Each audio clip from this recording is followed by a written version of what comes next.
A very good evening to all, brothers and sisters in the Dhamma. Okay, so we'll continue from where we stopped. I think before that, maybe we will chant the invocation to the Devas. Engby, come.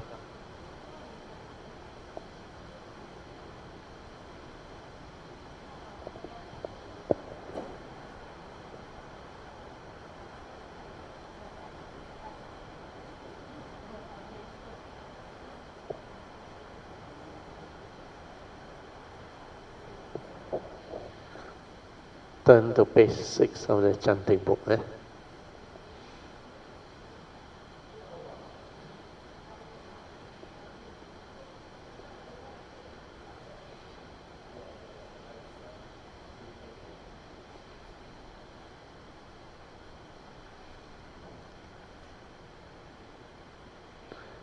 Okay.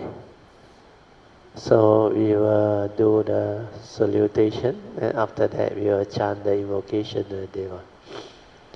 Arahang Samma Sambuddho Bhagava Buddhang Bhagavantang Abhivademi Swakato Bhagavata Dhammo Dhammang Namasami Supatipanno Bhagavato Sāvaka Sangho Sanghang Namami. Okay, yeah. English part? Oh, English part, okay. I will read the English part. Invocation to the Devas. In this universe, in their entirety, let the Devas and deities come here.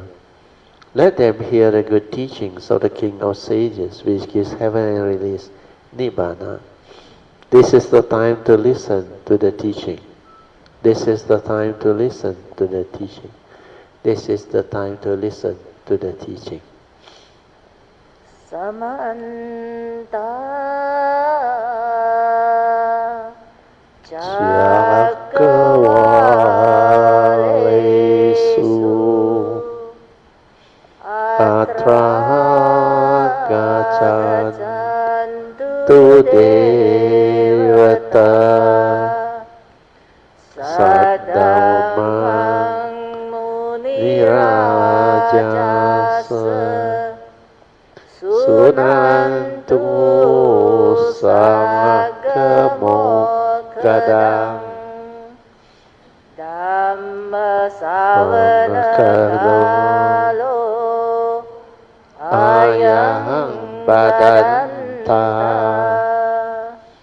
Dhamma savanakalo ayang badanta Dhamma savanakalo ayang badanta. Namo tassa bhagavato arahato samma sambuddhassa. Namo tassa bhagavato arahato samma sambuddhassa. Namo tassa bhagavato arahato samma sambuddhassa.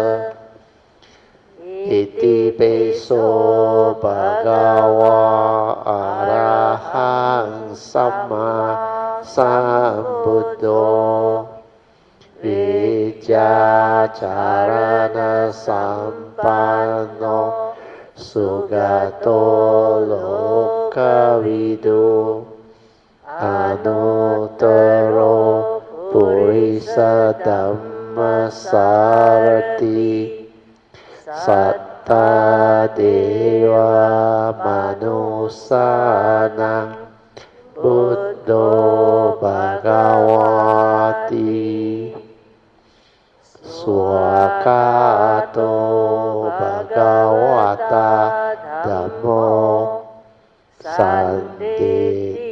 โกอาคาลิโก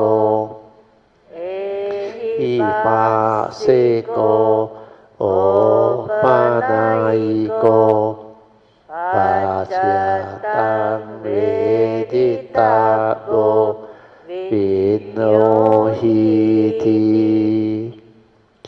สุปฏิปันโนภะคะวะโตสาวกสังโฆอุจุปฏิปันโนภะคะวะโตสาวกสังโฆยายาปฏิปันโนภะคะวะโตสาวกสังโฆสามีจิปฏิปันโนภะคะวะโตสาวกสังโฆยาติดังจัตตาริปุริสยุคานิอัตตปุริสปุกาลาเอสาภะคะวะโตสาวกสังโฆอาหุเนโยปาหุเนโยดักขิเนโยอัญจลิการณิโยอนุตรังปุญญเกตังโลกัสสติสาธุสาธุสาธุ Okay, y'all can be seated. Then we continue.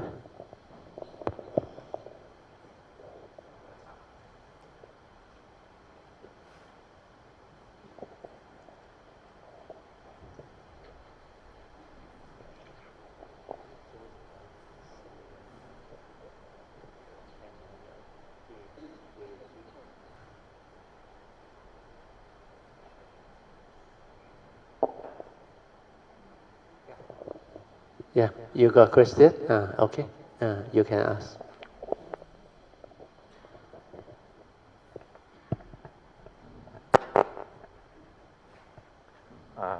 Good evening, Brother Teo.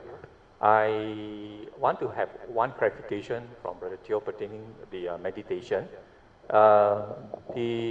Normally before when I do the sitting or even lying down meditations, I pay respect, homage to the Buddha Rupam. That is very good. Over here, which is very different from at home, each time I do, I have a very strong compassionate sensation from the heart area. Sadhu, very good. Okay, so when I did that, when I sit down, so it's quite effortlessly that the awareness is actually resting on the heart area throughout the sitting or meditation session. Yeah. However, very tranquil, but however, this energy, the heart and all those energy, I feel it even after the meditation sessions. Like 2 days ago, I did consult. No problem. Yeah, but it dragged on up to quite to the midnight, two nights ago. I can't sleep. Never mind. So then I remember what Brother Teo have actually, one of the class that Brother Teo advised us that probably because of the certain energy, so I do pass transfer merit and also share the merit. You can. Yeah, it actually very helpful. This one I think it actually dissolved after that. Yeah. So there is a very good reporting. You see, you have to understand one more thing. Like you say, you realize at home, the author don't have such magic effect. It's because here, the collective energy, together with the great being's energy and our nature's energy, here is different. That's why you really have the faith, you meditate, you really draw and you progress. So what happens is, that thing that you go through is actually quite, I should say, normal and very good. Because here, you not only, when you pay respect, when you pay respect, the faith enhance the spiritual faculty. Then when you do it mindfully, then you have developed the ability to lie down and do the meditation, awareness-based meditation. So people with such faith and condition, they can draw. Then when it draw, it's not only when you sit, you feel this energy.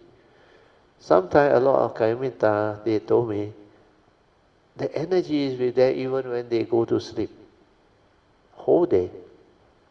What you must remember is relax. The more you relax, the more it can draw in. Don't resist. Relax. Then what you did is good. Initially you feel like, how come after the meditation still there? Well, maybe this is the first time or you are new. Then you radiate loving kindness and metta, which is also very good. You just radiate. We have that compassion that develop when you pay respect. That nature within that manifests that compassion is actually to help you. Because to go this way, you have to have this love and compassion. And that compassion is a very good mind state, virtue. Then when you meditate, like you say, effortlessly, you enter the silent, tranquil awareness very easily. We are here different. A lot of Kayamita also told me, Brother Teo, your house very different. When I attend Tuesday class, I come to your house, I can meditate very well. But at home, cannot. They ask me why. Well, my house, thank you. You see, my house actually, I don't really have any liking or fancy for Buddha Rupang statue. No, in the early day, my house don't have anything. I got a small altar. I got Guan Yin and the Sifang Sansen. Then, of course, since the university day, I bought from Brickfield one marble Buddha, small one. That one is with me. Then over the years, after I start come here how to teach, you know, all these Rupang come. We call it good friend. They come. So many. Then I think, was it last year, we went down to KL to buy all the small fellow. This year. Then all these are there. And in my house, I have been conducting a lot of the Maya Sutra. So if you read all this, what they call Maya Sutra, they got tell you one. For a way place, they use the word way place to have somebody who can like conduct this what they call Diamond Sutra.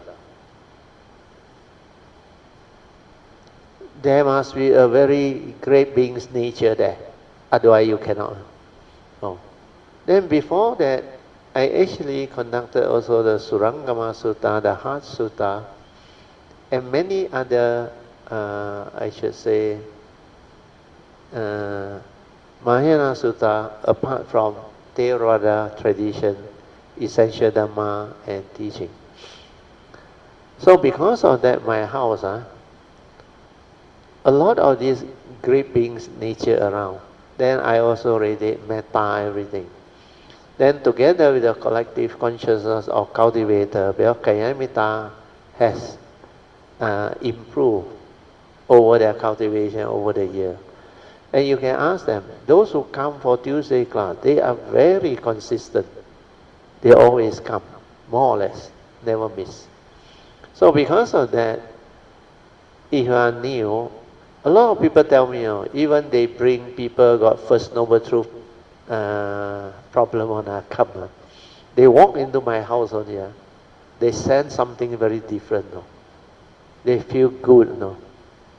They feel like there is a type of sense of security, and they have faith, confidence, and they can listen. Yeah. So all this depends on your cultivation. If you have your cultivation, what the Sutra always share with us is the nature of these great beings, the Buddha and all those things. They are ever radiating for who? Huh? Cultivator of the way. That's all. So if you have developed your awareness-based cultivation, or you have kept your precept, or you have developed the faith and diligently developed the understanding, either first turning or second turning, then these beings, their nature, when you cultivate affinity with them, you request for their blessing, protection, and guidance, they will guide you, they will bless you, they will protect you. Then when you meditate, you find it very easy because that environment, that setting has that energy. That's why sometimes you travel, when I travel, sometimes on the plane I feel it. Then sometimes before we reach the spiritual place, I already feel it. Then sometimes as we travel on the bus, like Uthai-san, 20, 30 kilometers away, the whole area is charged up. Then like our recent trip to Jiangxi, Jiangxi, the area, we visited two very famous temples, Dongling Chanshi and Dongling Jingtu. I tell you, the whole town, like this Uthai-sana, charged with that nature's energy, I think that Pure Land, they have a lot of good cultivators there. Then of course is Amitabha Buddha. Wow, for the first time I never felt that type of great beings energy are so strong, so powerful. Last time normally I detect through my gateway area, like on my left. This time, both sides, right and left also detect, draw. That's why that tree was very, very beautiful, very unique. So what you experience, now you understand. Radiate metta or loving kindness, then have kindness, have goodness, express your gratitude too. Then pay respect. Then after that, relax.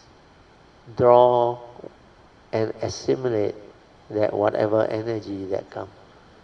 Then you will progress. Then after that, without you knowing it, like the spiritual tree one, all those that join me, like Wing Fi, they all Chan, Wai Fan, you will benefit one, even Yun Chan and Raymond. Somehow, you will benefit one. Then when you are there, maybe your faith and all this, you may not know what happened. But when you come back, you realize you are very tired or no. You like need to rest. Need to rest. Wow, but the rest is very good. The rest actually stabilize whatever energy that has gone in. Then from there, you can understand Dhamma very well, very fast. Then it's like, how come all of a sudden the new understanding just arises? Because this is mind to mind, understand? You receive this great beings, nature's energy is mind to mind. That's why they will help you progress. So all this, you must be a cultivator. Otherwise, you cannot receive. That's why they are ever radiating for the cultivator of the way. Like my nature, there is a nature because of my cultivation. It doesn't discriminate or no. It doesn't mean that I know you or I give you more. Cannot. It's up to you to develop the cultivation to receive or to draw. So the analogy that I usually give is, if let's say your cultivation is still very preliminary, you don't even have a cup or a receptacle to receive it. Understand? So what you do? Normal people, if you don't have any container or receptacle, you use your hand in that. And how much will leak out? Huh? Because you cannot hold it for long. For a while, gone already. For a while. So you must cultivate until at least you reach a state where you like got a small cup. A small cup, then whatever that is radiated, retained inside there. Then you can draw, you can assimilate. Then when you strong, you can detect all this come to you or no. Especially after you detect the gateway. Then later on, I realized my nature is strong enough for other being and cultivator to draw. That's why it never discriminate one. You all can draw as much as you can. And this one is not like a razor. After people draw, become less and less. No. The stronger cultivator draw, this one is like limitless, understand? It's ever radiating. So when you understand this, you know how to understand it, then you know how to cultivate.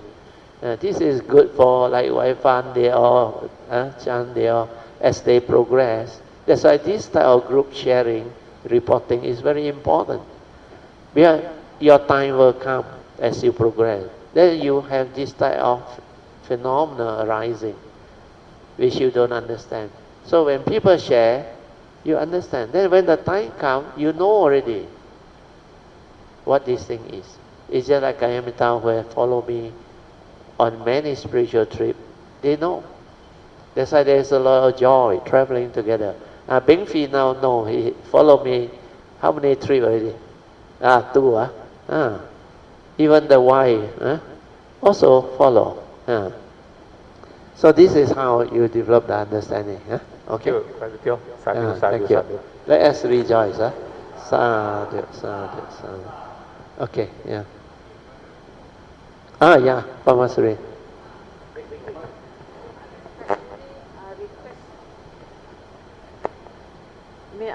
Do we have time to have one more sharing? Can. I cannot wait already. Yeah, can. Brother Song. Ah. I can't wait for his sharing already. Well, Brother Song, Because he Pamasuri nominate you. Pamasuri nominate you. Do you realize a nature's phenomena or not? Yeah? The rain become heavier and heavier. And you know why? We are going to start Path to Nibbana. Understand or not? This book. Yeah. 另外一天another day 不够时间another day never mind. Pamasuri, another day. Yeah. Okay, we start. Dharma sharing by Brother Theo on the topic Unique Dharma Quotes 97 and 100. Path to Nibbana, awakening via cessation of form and mind. We should continue from where we stopped. We are at the unique Dharma quote number 97 of this book by me, straight from the heart, unique Dharma quotes. This unique Dharma quote 97 is on page 28. Unique Dharma quote 97. Develop the initial wisdom born of the first and second turning wisdom through constantly listening to the true Dharma and constantly contemplating, reflecting, and inquiring into them to straighten our views. 3 turnings of the Four Noble Truths wisdom. This initial wisdom, born of the first and the second turnings of the Four Noble Truths cultivation, are very important. The first turning is via constantly listening to the true Dharma, or Sutta, as proclaimed by the Buddha. The wisdom born of hearing the Sutta or discourse of the Buddha is called Sutta Maya Panya. After you have heard them, you need to contemplate, reflect, and inquire deep into all the words spoken by the Buddha to develop the second turning wisdom. Inquire, why did the Buddha say this, and how can I understand it?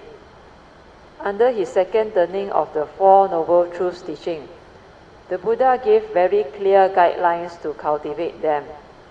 When he turned the Four Noble Truths for the second time, he also gave specific emphasis for every of these Four Noble Truths.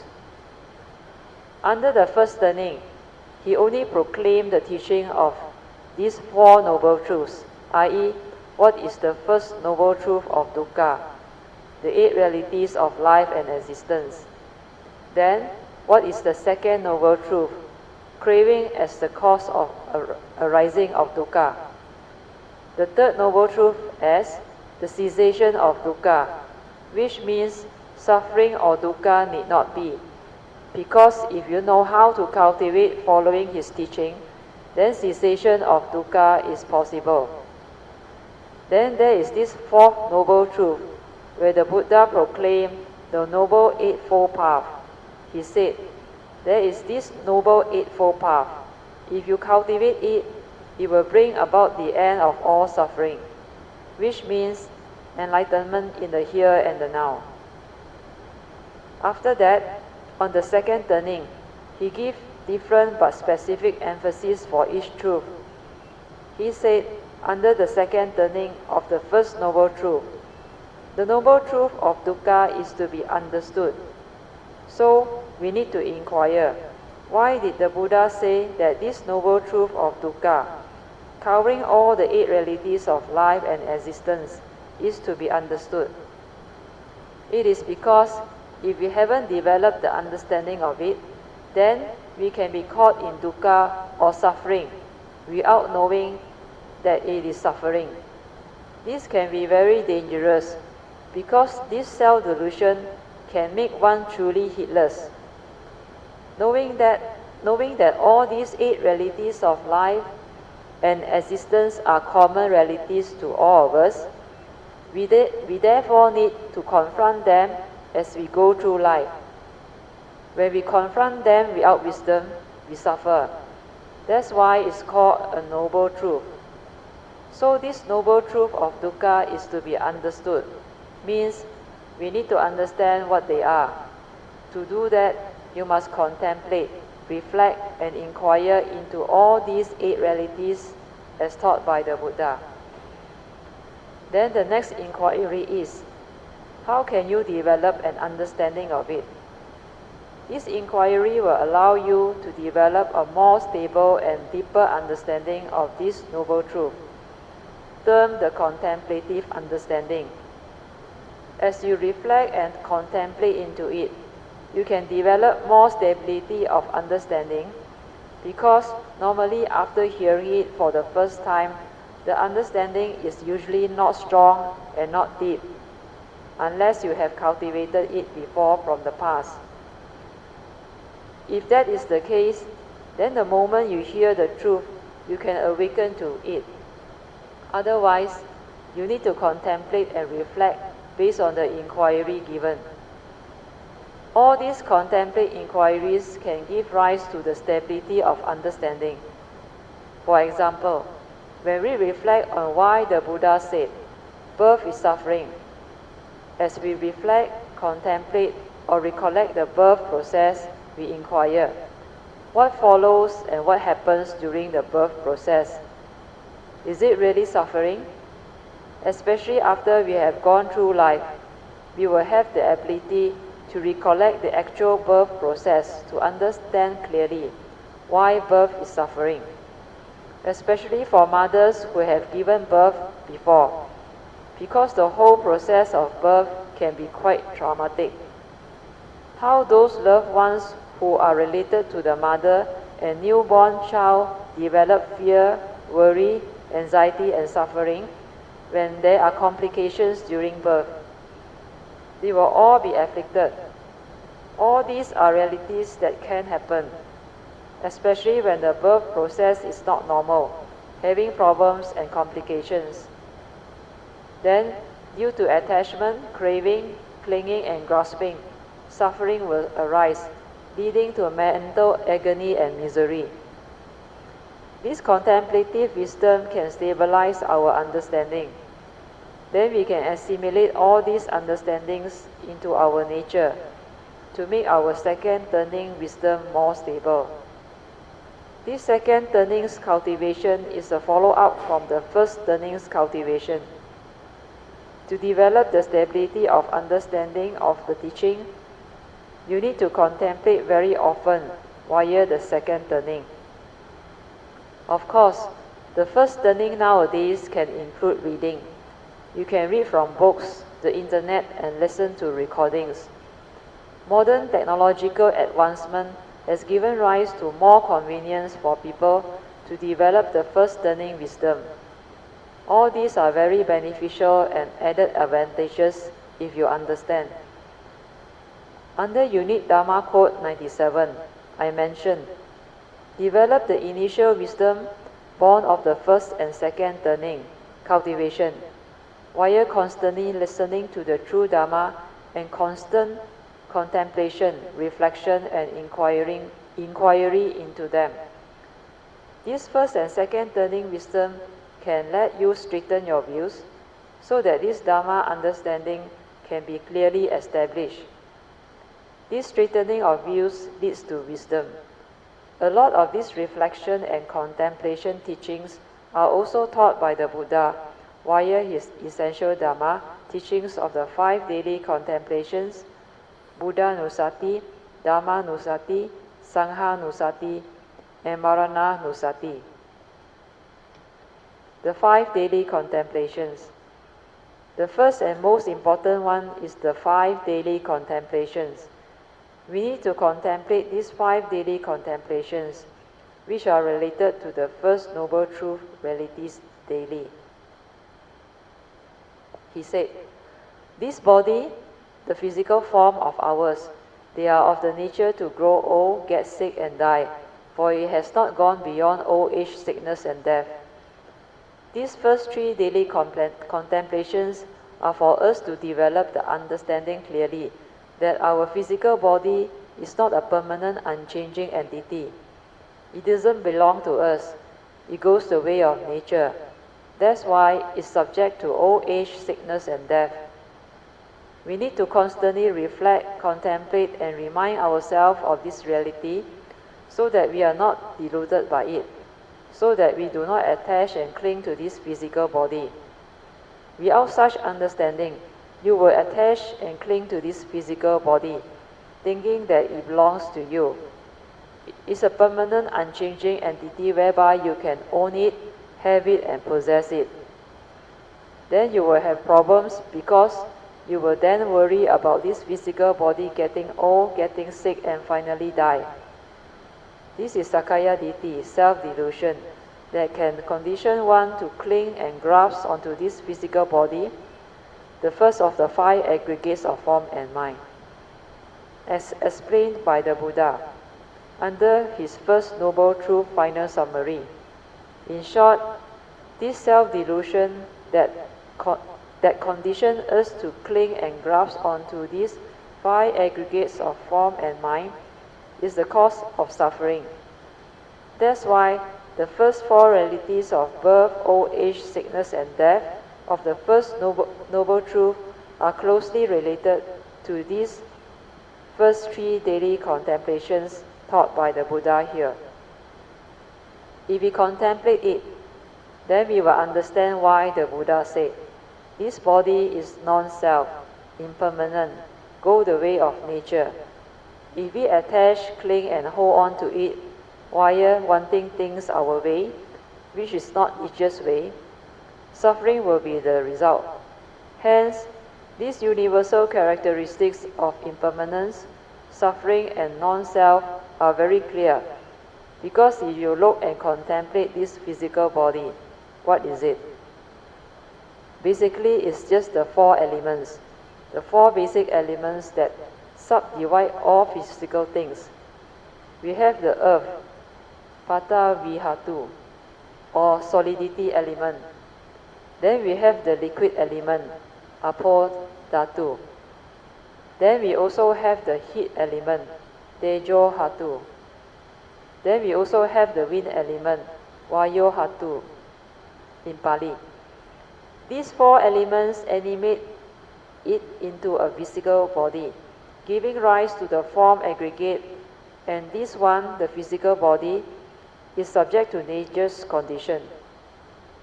That's why it goes the way of nature. You will experience growth, aging, sickness, disease, injury, and finally death. That's why all these are part and parcel of nature's condition. So, this body of ours is of the nature to grow old, get sick, and finally die. Even subject to injury is a reality. This understanding will give rise to the initial wisdom, Yuniso Manasikara, that can enable one not to cling or hold on to this body. Then the fourth daily contemplation regarding the reality of separation is also very important.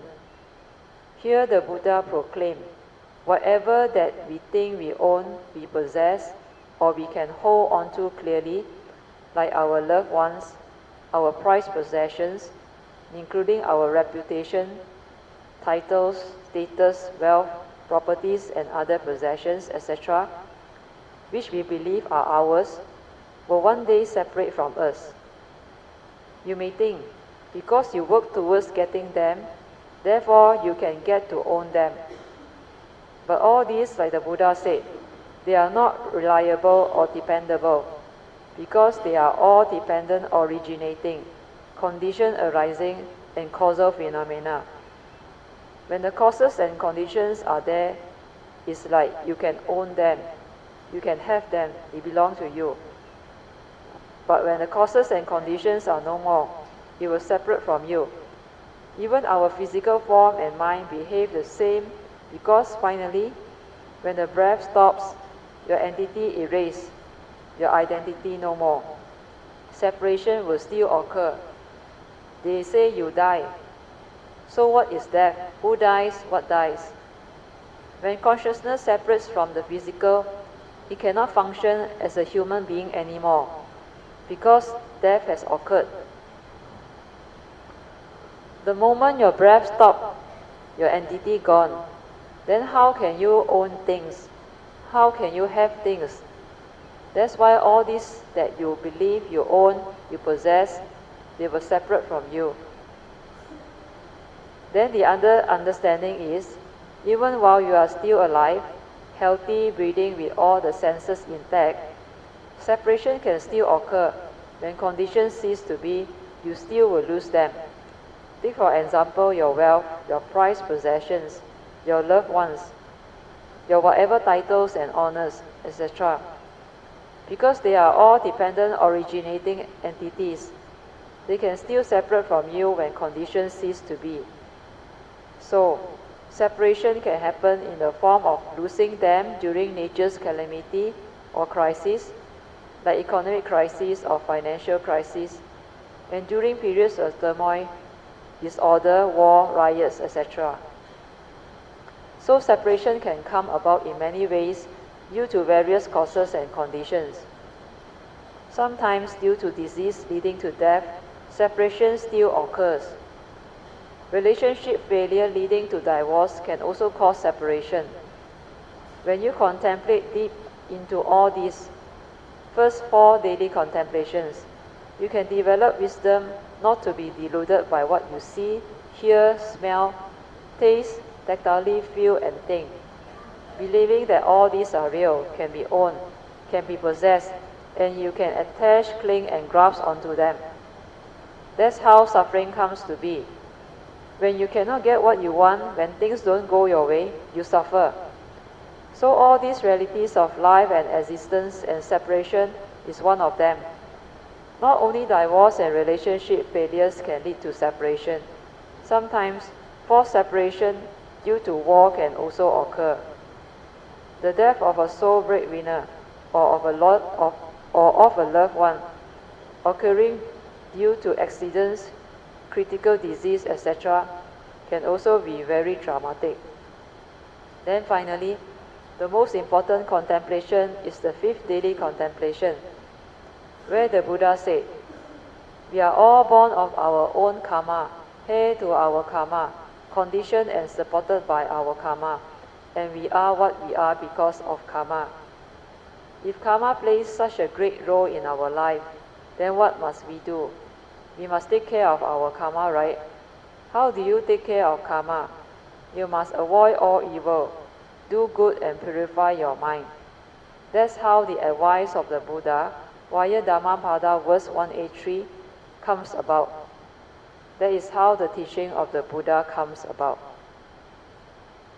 Dhammapada verse 183, advice of all Buddhas. Avoid all evil, do good via cultivating wholesomeness and purify your mind. That's the advice of all Buddhas. Read the Pali also. Sabba papasa akaranang kusalesa upasampadan sachitta pariyotapanang etang buddhana sasana. So the English translation is what Manyuan just read. These are the three important advice of all Buddhas. From there, the teaching starts. The Buddha explained, to avoid all evil, one must keep the precepts. That's how the precepts, sila or morality, were introduced. Minimum 5 precepts for lay people. Ability to keep these 5 precepts are crucial because violating them constitute committing major evils. Undertaking the training rules to abstain from breaking these 5 precepts can protect you from committing major evils or karmic negativities, which can give rise to grave karmic consequences. So, to avoid all evil, you must keep these precepts, and to really keep them, you must train your mind to undertake the training rule to abstain from killing, stealing, sexual misconduct, telling lies, and partaking of any intoxicant or drugs that can bring about karmic downfall. Keeping these 5 precepts are key requirements to avoid all evil. That's why we need to train our mind in mindfulness, awareness, to enable us to be aware of our mental intention before we continue to allow it to act out under transgression. Initially, it may just be a simple thought.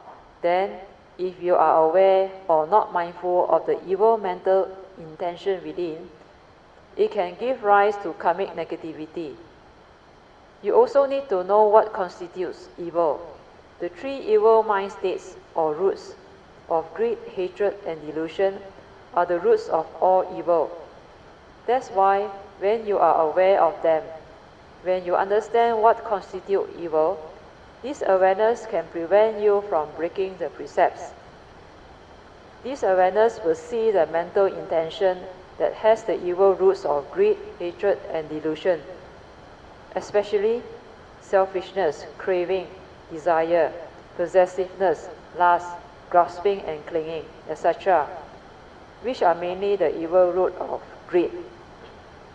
Then, due to self-delusion, we believe we exist, and when things don't go our way, we get angry, we get emotional. Then hatred, envy, jealousy, and unhappiness, which are the evil roots of hatred, arise. Finally, we have the evil root of delusion, or sakaya ditthi, self-delusion, that conditions your fear, worry, anxiety, sorrow, and lamentation to manifest. That's the reason why, without mindfulness and the Dhamma understanding of what constitutes evil, you cannot effectively keep your precepts. So, the ability to keep the precepts needs mindfulness.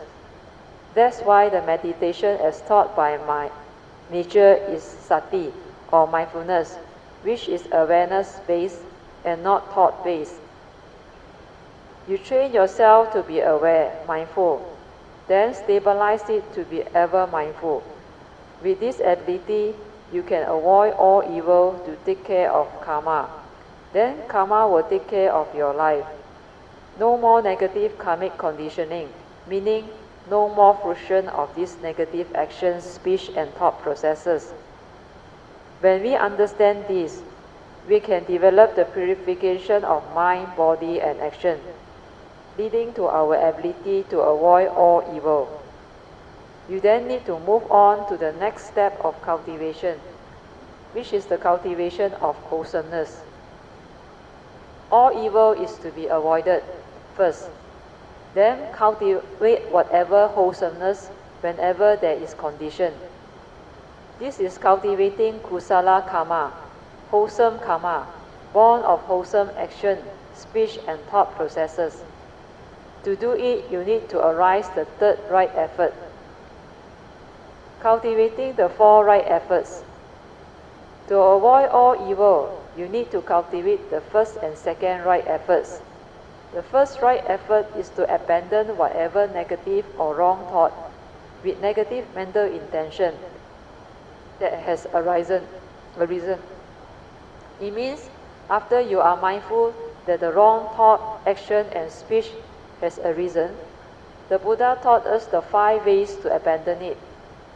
It means the right effort to abandon the wrong thought that has arisen so that it will not carry through to condition you into karmic negativity. Then the second right effort is to prevent the arising of the negative thought or mental intention leading to sense restraint. After the first and second right efforts, we need to develop wholesomeness via the third and the fourth right efforts. The third right effort is to cultivate whatever virtue or goodness or kindness that are still not in you.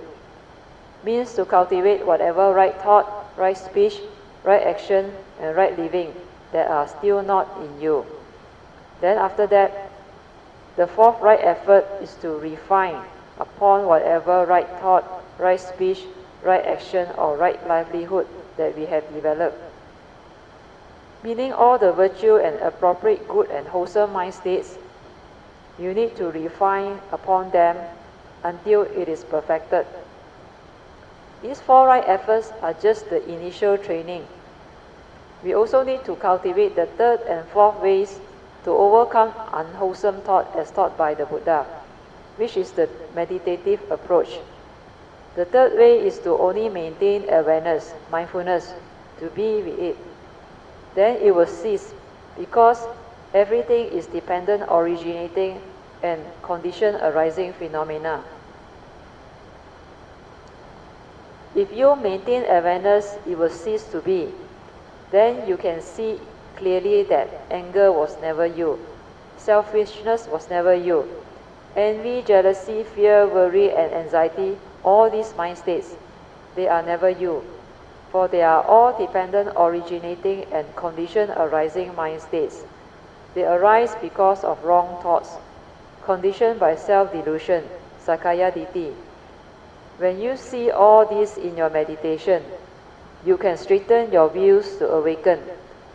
That's why sati or mindfulness or awareness is very important.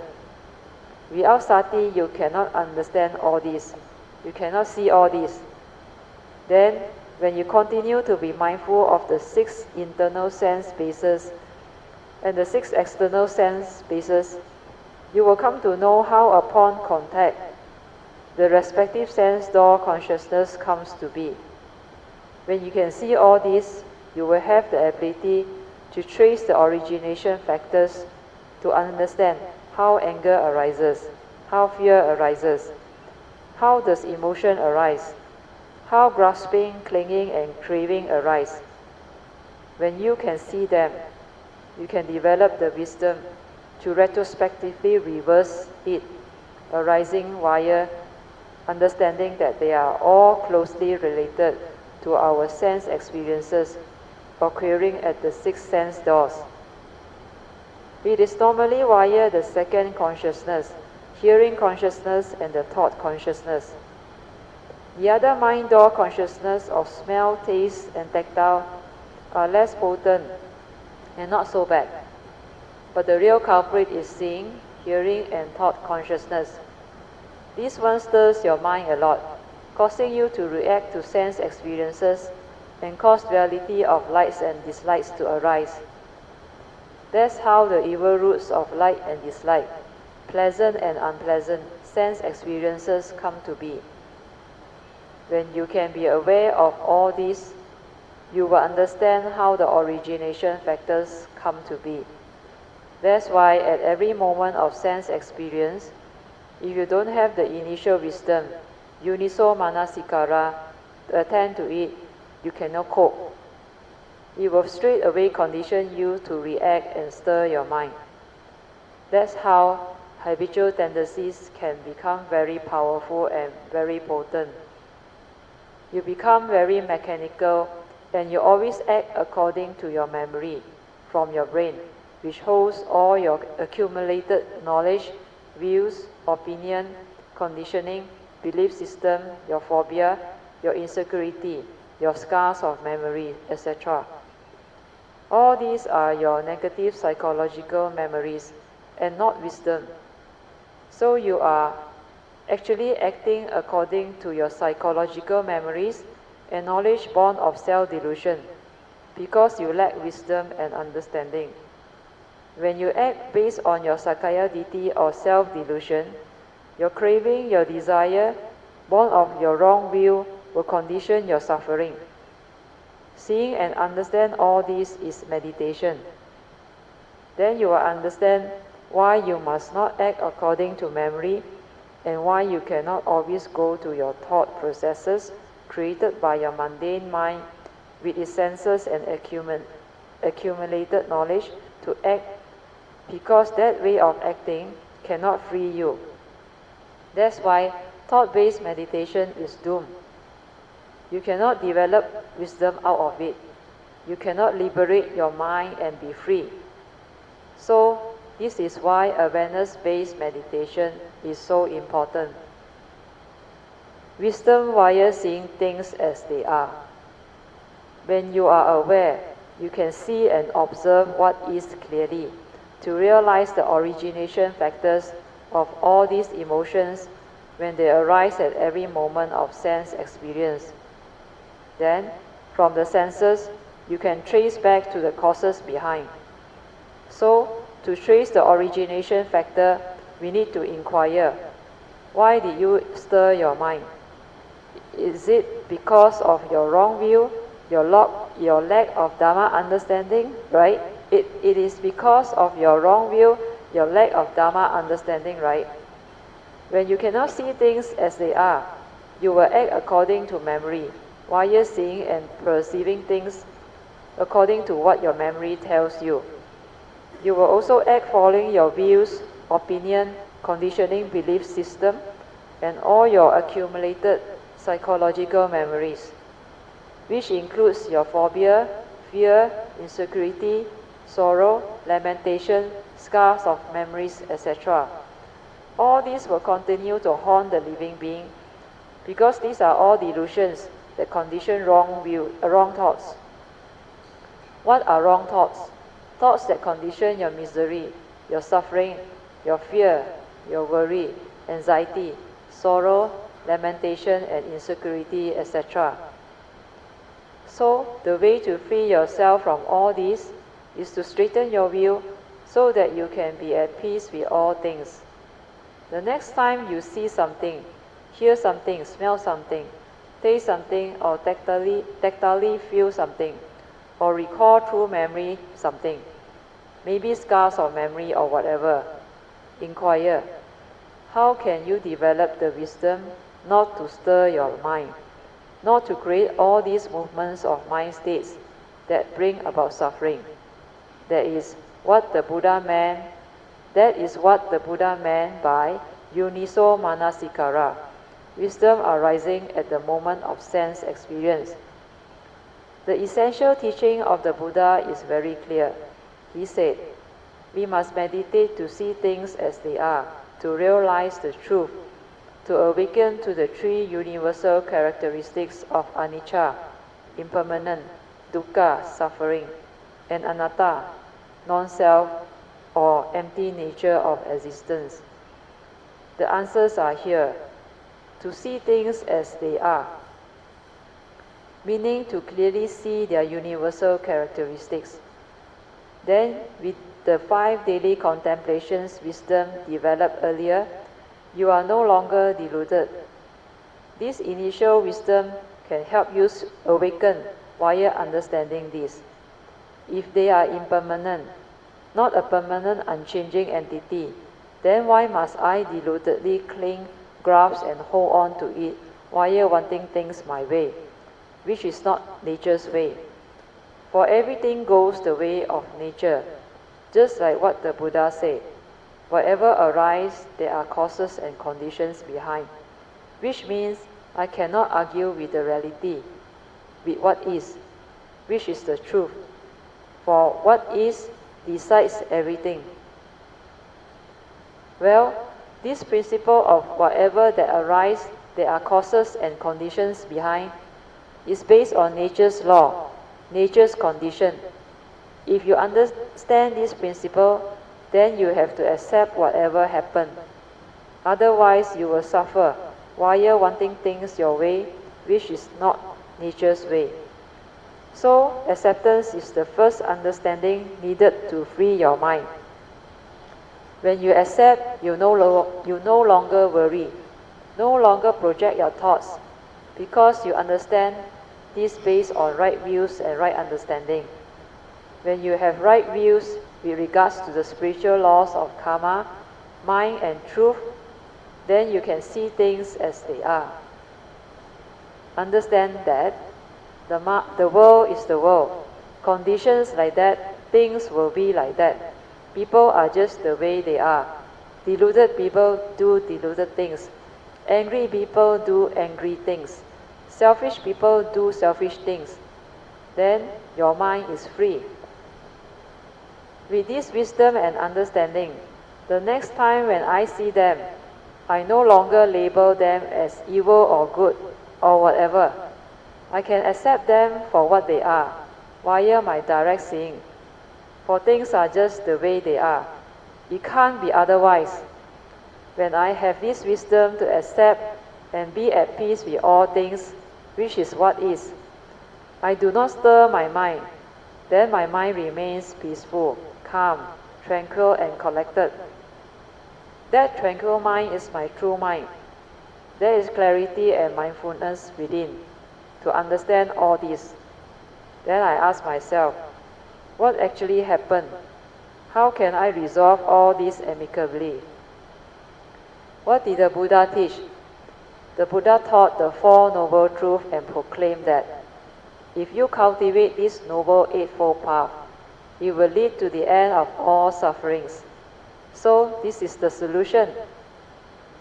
If you apply the Noble Eightfold Path teaching to act following the Dharma way, instead of the usual habitual way of acting according to memory, then you can resolve all your so-called problems amicably. Acting according to wisdom following the Dharma way is the right way to act. Wisdom means having the embodiments of the Noble Eightfold Path factors and the understanding of the essential Dharma as taught by the Buddha to help you develop the understanding to solve your problems. You develop wisdom to live life via cultivating this unique Dharma Code 97. That's the reason why I need to go through with you all this unique Dharma Code 97 first. This will enable you all to develop the initial wisdom, Uniso Manasikara, born of the first and second turning of the Four Noble Truths wisdom. Sutta Maya Panya is the first turning wisdom, born of constant listening to the Sutta. And Citta Maya Panya is the second turning wisdom, born of constant contemplation, reflection and inquiry into the Four Noble Truths to stabilize your first turning wisdom. This initial wisdom is very important, for it can spontaneously prompt you at the moment of sense experience, not to deludedly stir your mind. This is possible because with this initial wisdom, you will not go to your memory to act via habitual tendencies like before, thereby protecting you. Hence, no more acting according to memory like before. After that, we have to cultivate Bhavana Maya Panya, the third turning wisdom, born of the meditative training, purification of mind. To do this, you need to develop the stability of mindfulness, leading to samadhi, to enable you to see things as they are via direct seeing. Via this direct seeing awakening, you will understand clearly that you have two minds, the true mind and the mundane mind. How from the pure awareness, the mundane mind arises through its creation process to project into the phenomenal world of consciousness via consciousness. Stages of creation and hallmark wisdom of Master Huineng. Please look at the 4 circles chart on the whiteboard to understand the stages of creation. The first circle here, the source is our original nature, or our true nature, or the oneness nature. From here, the source, the first thing to come out is our pure awareness nature. That's why all of awareness-based meditation training and cultivation is to come to this point to realize the first hallmark wisdom of the 6th patriarch, Master Huineng, the state of no thought, 无念的境界. When you can be here, in this state of pure awareness, you are just aware, without any thinking or thought. This is the realization of your true mind, the silent meditative mind. If you cannot be in this state of pure awareness while meditating, you are wasting your time, which means you are developing thought-based meditation instead. Thought-based means your thoughts are actively doing the thought-based meditation via lots of mental verbalization, chattering, and heedless habitual thinking born of self-delusion conditioned by your mental hindrances. When you are here at the mundane mind, 5 aggregates of form and mind level, this mundane thinking mind is very active, but you cannot see how all these come about because you lack mindfulness or awareness while here at the mundane mind. This mundane mind arises from here, the pure awareness nature. When you are born into the world, the first thing that comes out is this pure awareness. In the case of a newborn baby, it is capable of direct seeing because of no knowledge, no memory, and no accumulation yet. They can see things as they are. That's why they are very innocent and very cute. From here, at the pure awareness level, if you meditate via silencing your mind to be just awareness, then then you will come to know how the thinking manifests from here, the pure awareness nature. Thinking manifests because we have this brain with its accumulated memories. As thought is a response to memory, and memory is accumulated knowledge from its views, opinions, and conditioning, etc. Therefore, from here, the pure awareness, thoughts arise. What is thought? How do we create thought? Initially, it is just the spacious, pure awareness. Then to know the external form, we need to perceive this external form via shrinking our pure awareness to a limited space, to input the content of consciousness to form a thought. Hence, thought is equals to pure awareness plus its content, sankhara. Reason why thought is limited. Perception sanya is the 6th consciousness. When we want to know, to experience, or to do something via habitual tendencies, that egoic mind arises to perceive. The moment it is perceived, this 6th consciousness brings the external form, the sense data, into our consciousness to manifest the mundane mind as a thought. Then through your memory, views, opinions, conditioning and belief system, etc., you react to whatever you perceive through your senses. Then you stir your mind. That's how you become heedless, got lost in thoughts, and think a lot while constantly inputting your content of consciousness, sankhara. The last time when Brother Song was around, he realized this is what cultivators need to do. Cultivators have to return the external phenomenal world that this mundane mind creates through consciousness back to the mundane mind level. Understand how this phenomenal world of consciousness is projected into existence via all this mental consciousness, our mundane mind manifests. When you become conscious while living life, you tend to perceive via sanya through your senses constantly. Then you think, react, and stir your mind. These sankhara, sanya moments and activities trigger all feelings and emotions. That's how this phenomenal world of consciousness is projected into existence. This existential world, which is also our conditioned arising world, is what the phenomenal world of consciousness is all about. This is where life and existence are and living beings get entangled here. They get afflicted because they grasp, cling, and give meaning to this phenomenal world of consciousness, thinking that it is real. A lot of things can happen here.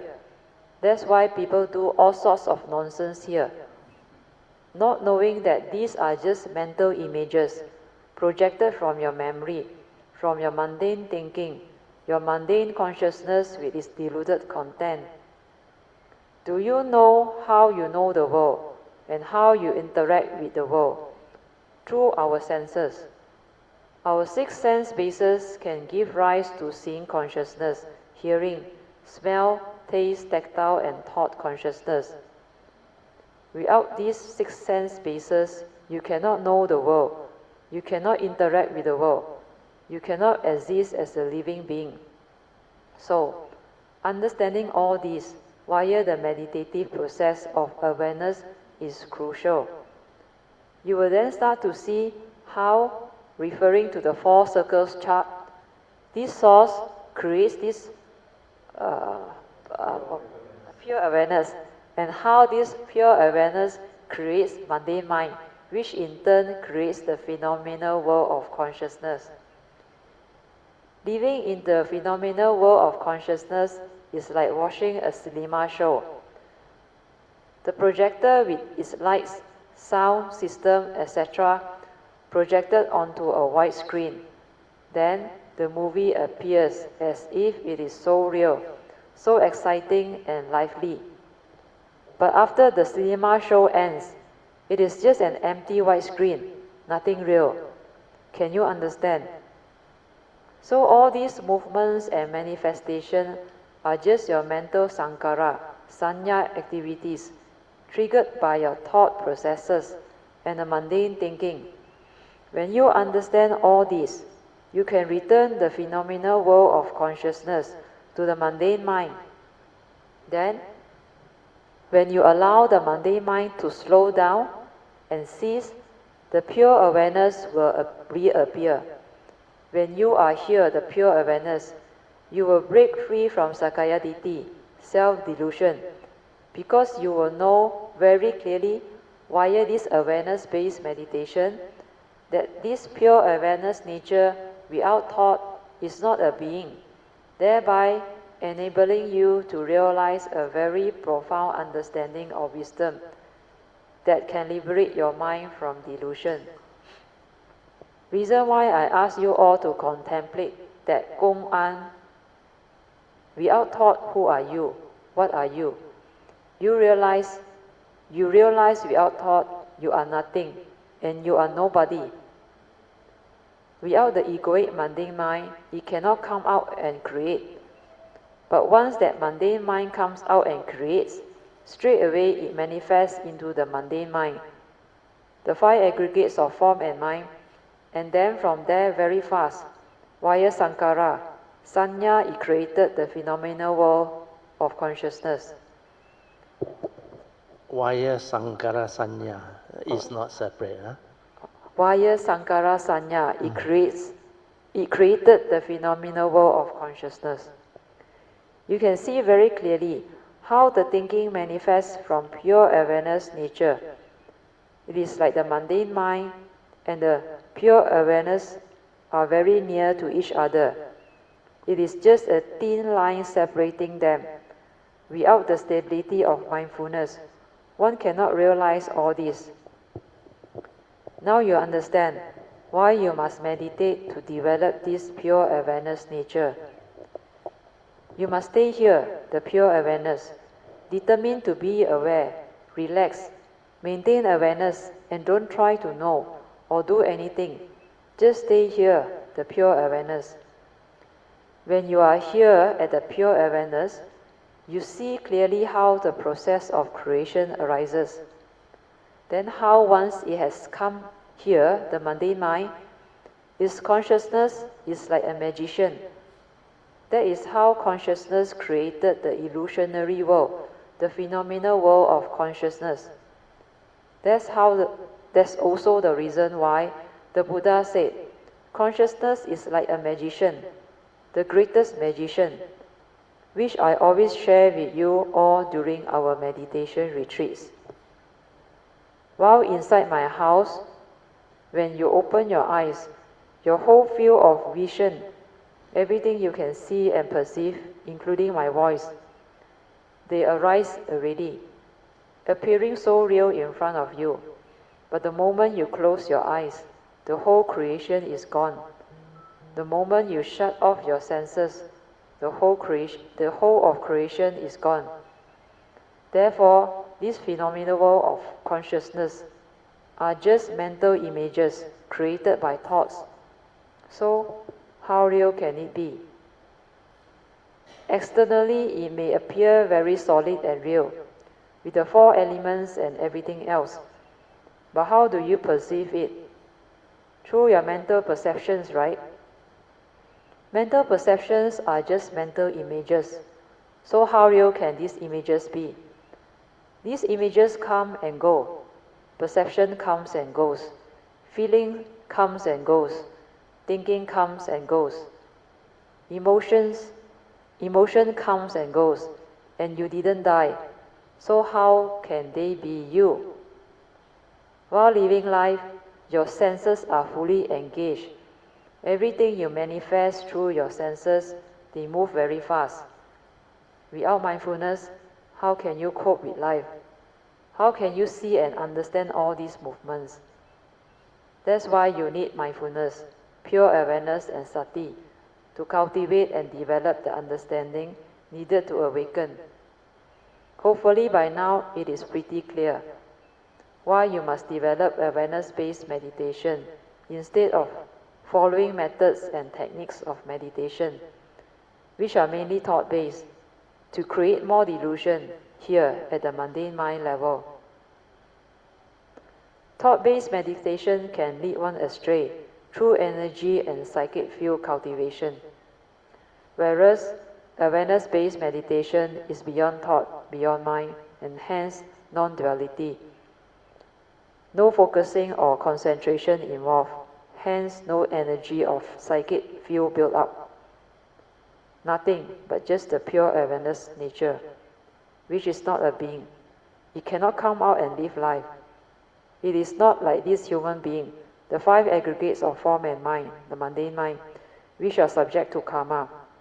This mundane mind is like a traveler in space and time. Through self-delusion, you cling and grasp onto this mundane mind, not knowing you are not this mundane mind. You are actually the nature behind, and you originated from here, the source, which is your Buddha nature, your true nature. This lack of understanding gives rise to self-delusion that condition the ego to grasp on to the five aggregates of form and mind, the mundane mind. Then you believe you exist. You are this human being, a traveler in space and time. That's how you repeatedly return to samsara, world of birth and death, via the karmic process. There is so much self-delusion. You believe you exist, you are real, and you further believe you are so and so. Then you go through life, you own and have this and that, etc.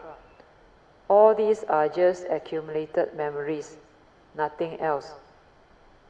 Finally, when the consciousness separates from the physical form, they say you die. Then rebirth due to ignorance happens again. Then you continue with these countless segmented lives of birth and death. Every segmented life you come, which one is you? None of them are you. Reason why you must understand how through all these samsaric processes you created a karmic nature that conditions your continuous rebirth in samsara. So, this karmic nature is what the Buddha wants you to understand. For according to Buddha, we are all born of your karma, heir to your karma, conditioned and supported by your karma. And you are what you are because of your karma. When you understand this, you will know how to reverse all this and return. So when you are here, the mundane mind, you can develop the awareness-based cultivation to come back to here, the pure awareness. Then you will see via the pure awareness direct seeing, the fallacy and the delusion of all these. Then this phenomenal world of consciousness will fail to deceive you, fail to condition you into negativity. That's how you break free. It has no power over you. So this is what awareness-based meditation is all about.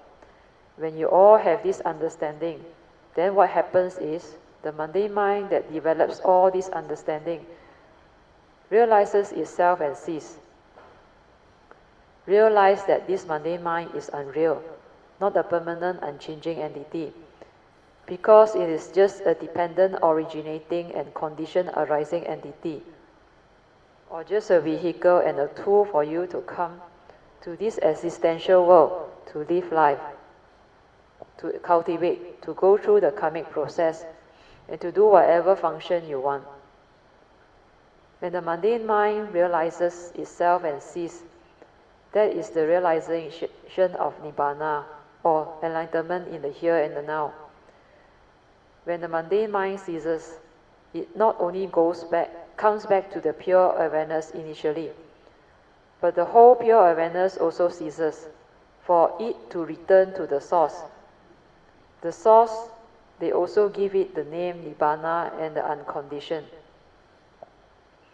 So this is the realization of the Nibbana, the unconditioned.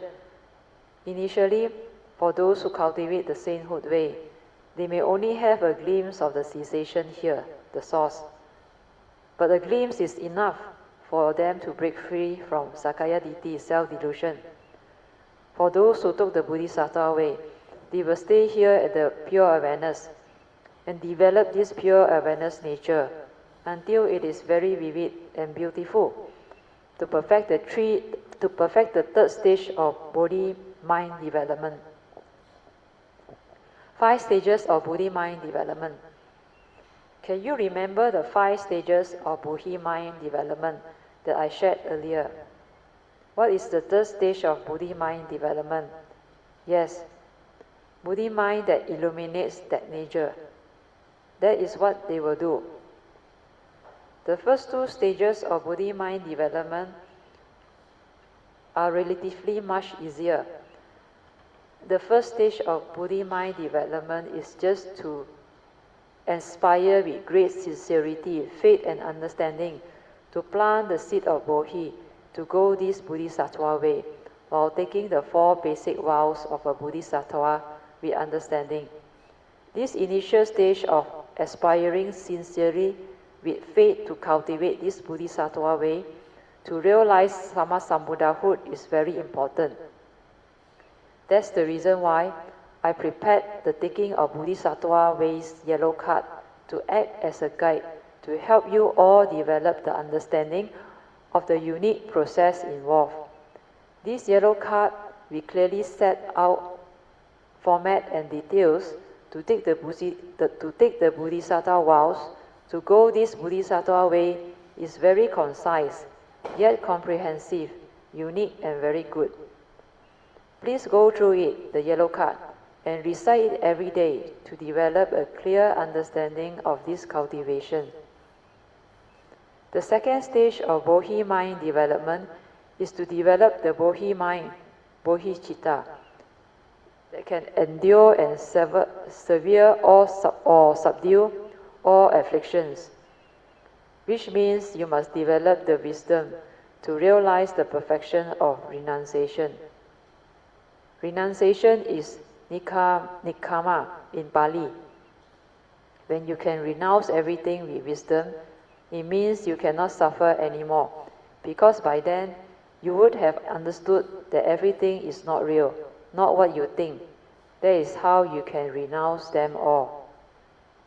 To perfect this perfection of renunciation, the Buddha, while cultivating as a Bodhisattva, also needed to develop the ability to renounce even his wife, children, and his kingdom when put to the final test. So nikkama is the perfection one needs to accomplish for one to realize this second stage of Bodhi mind development. The Bodhi mind that can endure and severe or subdue all suffering or affliction, which means one must have also perfected the understanding of prajna paramita by then. Because of that, one will continue with the cultivation from this pure awareness to develop the third stage of Bodhi mind development. This third stage is what Suyi just mentioned, the Bodhi mind that illuminates this pure awareness nature. Once you can illuminate this pure awareness nature, this mundane mind understands very clearly what this source is all about. Then this pure awareness becomes very different. It becomes very powerful and very beautiful. Powerful as in balas, where the spiritual faculties have stabilized until it is unshakable. Your spiritual faculties, when you have not stabilized them, they are just normal spiritual faculties. But once you have stabilized them until unshakable, they become balas or powers. But here, the word power is not to destroy things. Sister Suyi asked, is it a blessing? Brother Teo answered, no. True blessing comes from wisdom. Wisdom and blessing arise together when one uses the pure awareness nature to cultivate.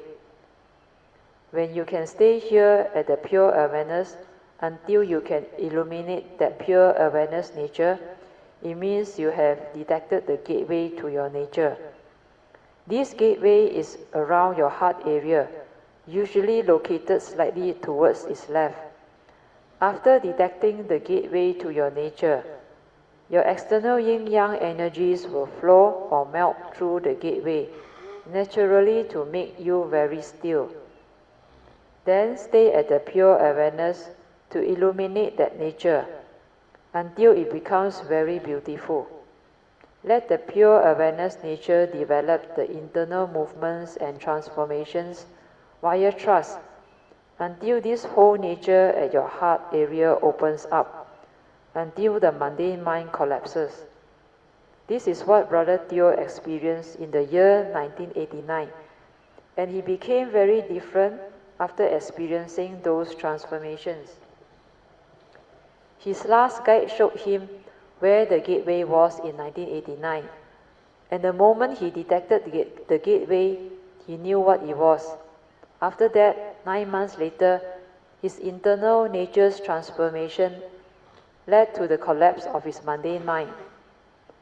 The pure nature then shines forth and illuminates the pure awareness nature. That is the third stage of Bodhi mind development. Bodhi mind that illuminates Buddha nature as enlightenment means you not only awaken, but you manage to illuminate that nature within, your true nature, until it becomes so clear means you not only connect to the gateway to your nature, but you can now continue with the internal transformations cultivation until that nature can become very exceptional. That was how Brother Theo came to understand what that nature is. This is what this pure awareness nature cultivation is all about. But for most of you all, you only try to have a glimpse of this pure awareness nature's awareness and its cessation while cultivating the sainthood way. This awareness is actually sati or mindfulness, the state of no thought as taught by Master Huineng, the sixth patriarch, which means you all haven't detected the gateway to your true nature yet. But the moment you can stabilize the pure awareness to detect the gateway to your nature while doing the fourth support thrust, then your cultivation will become very exceptional, wonderful and beautiful.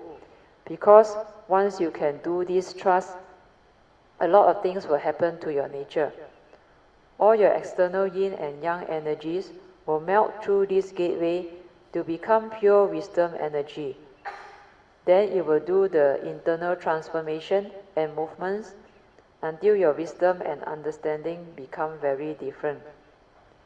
This pure wisdom energy will then transform your bodily vibration until it becomes very fine, until the mundane mind becomes too gross to withstand the vibration and collapse.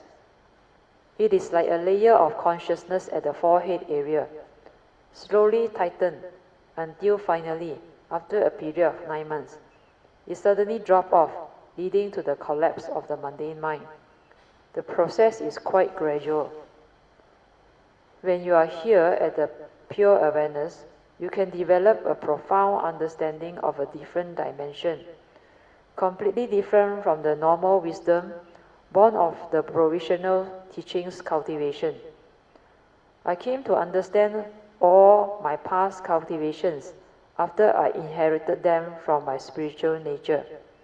These understandings are so different. Most of it is not from my present life's cultivation. This spiritual nature, you cannot inherit anything from it until after you have detected the gateway to your nature. But the moment I can be at the pure awareness nature,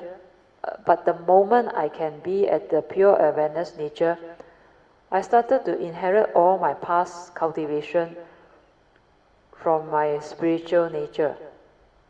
That's how my understanding becomes so different after that. My mundane mind collapsed 9 months after I detected the gateway. After that, from 1989 until now, 2023, a total of 34 years. This cultivation, internal movements and transformations inside my heart area or pure awareness nature area are still continuing.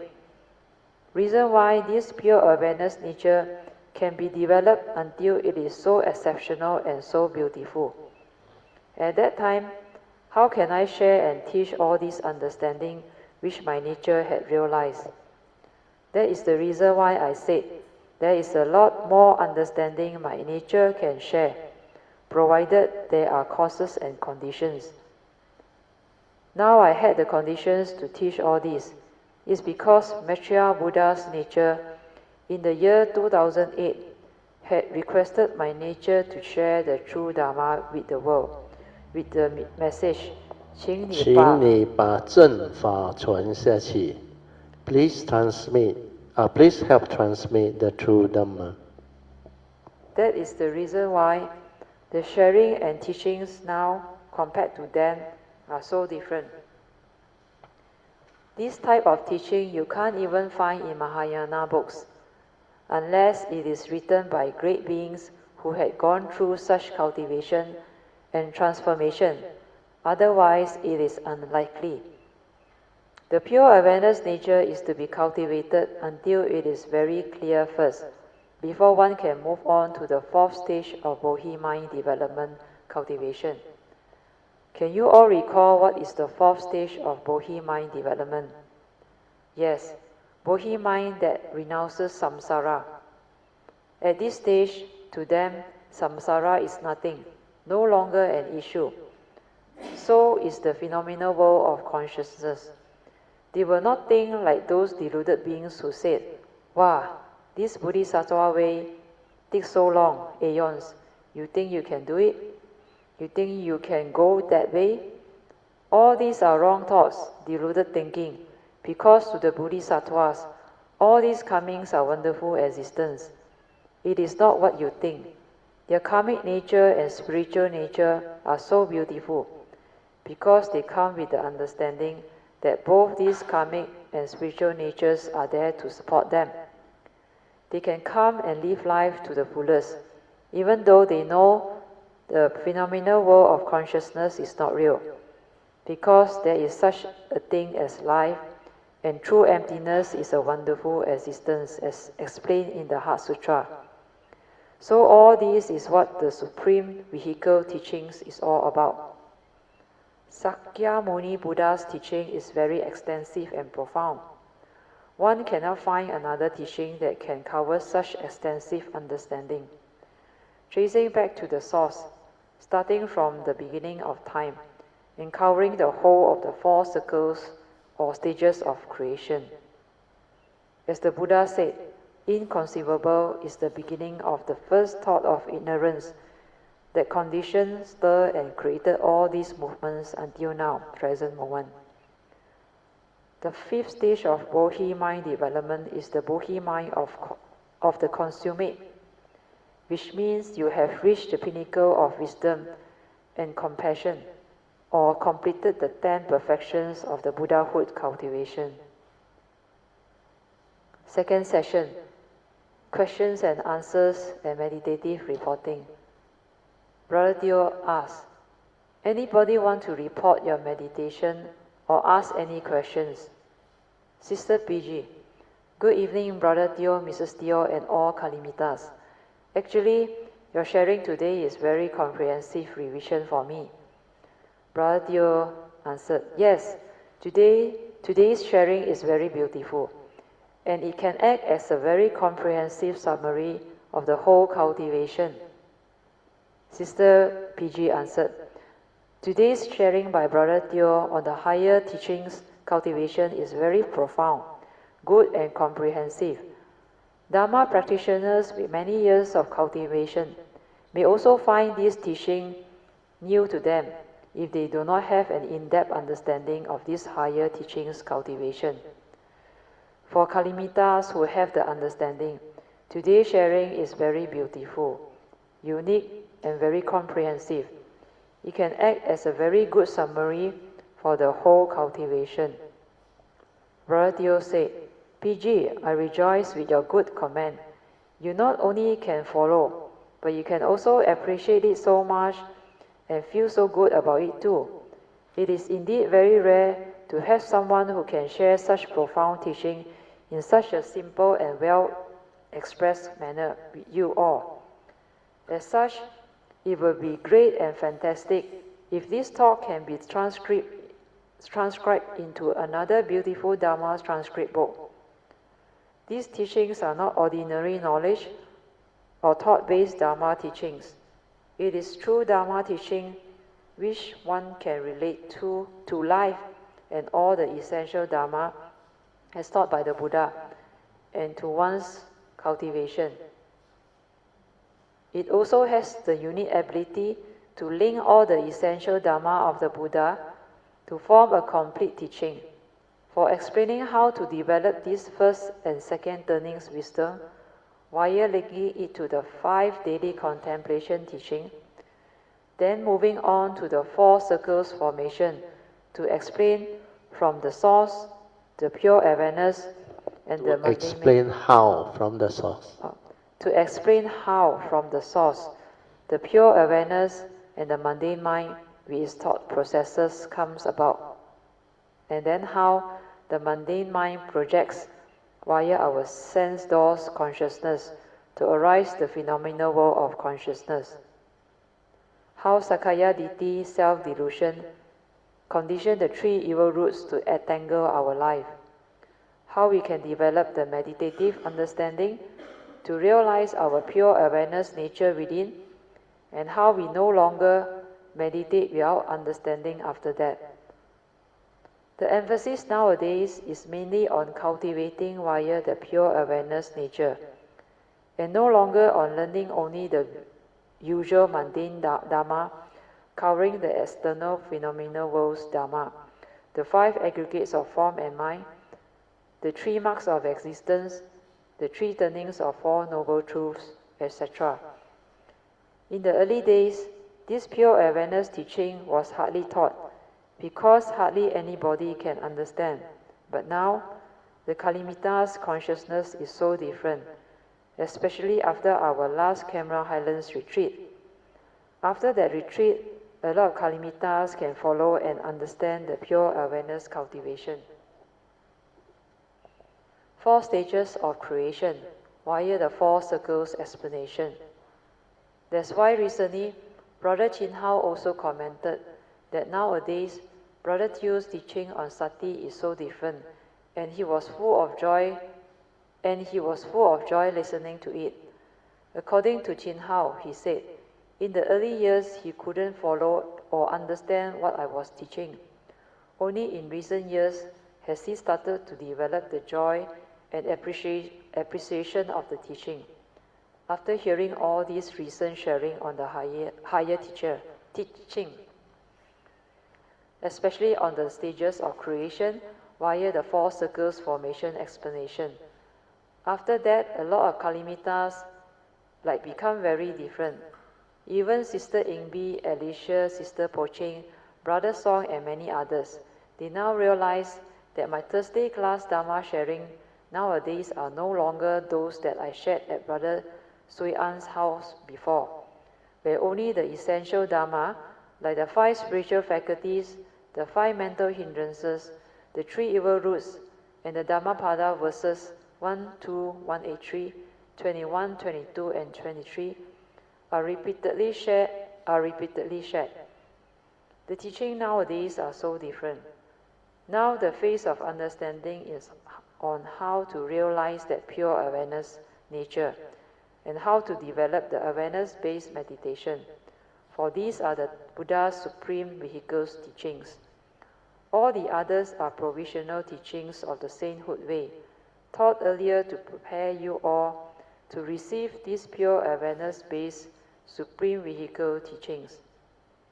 Now you understand why, before 2015, the teachings shared by me were mainly provisional teachings, covering the essential Dharma within the phenomenal world of consciousness. Phenomenal world of consciousness and the 5 aggregates of form and mind, etc. And this pure awareness teaching was hardly taught because the sainthood way does not need the pure awareness cultivation's understanding to awaken. But during the year 2015, the causes and conditions for the Bodhisattva's way teachings to be taught arise. That's how all these pure awareness teachings also arise. Even the stages of creation's teaching shared now is via developing the understanding of it, no longer just a brief explanation of what it is. I have to lay low at the time, but the 2020 pandemic-led MCO was a blessing in disguise, because during this MCO, we were forced to go on Zoom to conduct our Dharma classes digitally, instead of having only physical classes. Since our annual meditation retreats of Camera Highlands were also affected, I was able to teach our Heart Sutra classes sharing over 8 months instead of the usual 8 days while at the annual retreat. This is to better prepare and equip all of you to receive these vital Heart Sutra teachings first, prior to attending the next coming annual retreat. Sister Poching from Singapore benefited the most from this 2020 8 months Heart Sutra classes sharing over Zoom. When she listened attentively and followed the instructions closely, to develop the awareness-based meditation, she progressed very fast and the transformations happened. Her rather fast progress helped give faith and confidence to a lot of Kalimittas. Because she was quite new and she didn't really know me. Also due to the MCO, she was not able to attend the scheduled annual retreat which she had wanted to attend after she made the affirmation so seriously cultivate in 2020. Those who took the Bodhisattva vows also saw this thing coming, and they developed a lot of good progress and understanding too, thereby making them so different and their life changes for the better. So this true teaching is capable of transforming living beings, especially cultivators of the way. Now our teaching is different. Now our sharing is different. We have moved on to the pure awareness teaching and the supreme vehicle teachings, covering the sharing of the following Mahayana Sutra, the wonderful Dharma Lotus Flower Sutra, Miaofat Lian Hua Jing, and the earlier Sutra of Immeasurable Meaning, Wu Liang Yi Jing, which is about the virtue of Bodhisattva and how Bodhisattva teach the Dharma. The next book we have not covered is the Pu Xian Jing, Samadabhadra Sutra, the meditation of Pu Xian Bodhisattva, covering her practices and vows. It will be taught after we have completed the Lotus Sutra sharing and the understanding of the third and fourth stages of Bodhi mind development's teaching to enable you all to better appreciate it. Now that the teaching has reached the supreme vehicle level, looking back, you will understand why these provisional or preparatory teachings of the sainthood way need to be taught first before the supreme vehicle teachings can come about. PG, can you continue your sharing? Sister PG, to me, after having realized the progress of Kalimitta, after having witnessed the progress of Kalimittas and their ability to realize pure awareness nature and stabilize it, it makes me realize that the teaching from the books on how Bodhisattva was able to have those types of virtue to enable them to renounce so many things are no longer a fairy tale. Brother Theo commented, all these are possible once one understands the supreme vehicle teachings. Even those vows the Bodhisattva took are no longer that extraordinary because they already have the understanding. You put it very well, PG. Sadhu to you for the good understanding and ability to express so nicely in words. Okay, we stop here. Huh? Oh, one more line. Okay, finish it. Sister PG said, it also reinforces our faith and determination to walk this Bodhisattva way. Sadhu, sadhu, sadhu. So you just imagine, just one Thursday class, this book come out. And it's off the cuff now. I don't have notes, nothing.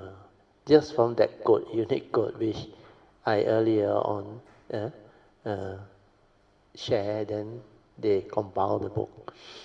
Then when it was time for me to actually teach the more detailed understanding of what this is, where my unique code, why I put it as a unique code? Well, these are codes that point towards the pure awareness nature cultivation. Understand? Everything is about the pure awareness. So because of that, one code, so much teaching can come out. Because they are all connected. Yeah. So for those who really can follow and have already the understanding and the faith, this is very beautiful. Money cannot buy. But there are causes and conditions for them to arise. That's why this one, earlier on, before the 2015, Kayamita wrote to me, before Pamasuri make the request for the Bodhisattva way to be shared. My nature don't intend to share. Well, who can understand at that time? But surprisingly, over 11 years, we have progressed and moved so fast. Then now the Supreme Vehicle teaching is more or less complete. But a lot of things can still be developed and evolved. So this one will carry on. Okay, let us rejoice, then we end. Sadhu, sadhu, sadhu. Okay, so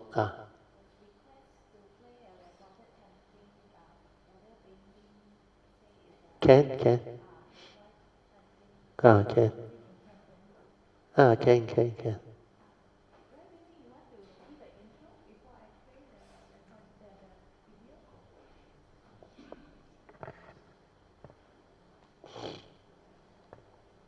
First thing I'd like to mention, I now truly found it, because I have heard about the vow and I've been making that vow. In Cantonese, I was doing it. Sadhu, sadhu, sadhu. 眾生無邊誓言道，煩惱無盡誓言天，法門無量誓言學，佛道無上誓言成。 You put nearer your mouth the mic. So this is the yellow I think card. the black one better. This is the yellow card. So when I saw the yellow card, that was in English. Yeah. And since 2023, Yeah. I've been doing it every day actually. Wow, I've been sadhu, doing it every sadhu. day. It's coming to 3 years already. Yeah. There was some condition. Brother Wong know a bit about that because it's same. Some crisis, after that, So because of duties, me and my wife, so we spend time to do our duties. But when I saw this retreat, and I mentioned to my wife told me, you go. because there was some duties we both of us doing had to, so. Sadhu, Thank you so much, sadhu, yeah. And this Heart Sutra is just it's not a chanting, it's just a recitation. Can? Which my wife also make me learn this. Yeah. And the first word is 揭谛波罗揭谛波罗僧。 You can put like that and just recite together. 觀自在菩薩 actually Yeah. is In Cantonese, yeah. the Buddha is so at ease. Yeah. Which is now Put the you're mic telling nearer. me Put the mic nearer. You're telling me, to silence your mind, to relax. That's exactly what just the first line, Oh. 觀自在菩薩 just to be at ease, Yeah. Contemplating. This is what the Buddhists are. Yeah. So amazing. Yeah. Very good. You know why the wife asked you to come or not? From the way I talk to her, I know she got her pass. So I hope this one will have got a condition affinity. She will come with me next year. Wow, sadhu. You tell her, don't worry about the no English. Yeah? Hui Ning also not educated. Where he got the base. He can just silent and listen on the heart. The thing go in. Okay. Yeah. Start. 般若波羅蜜多心經。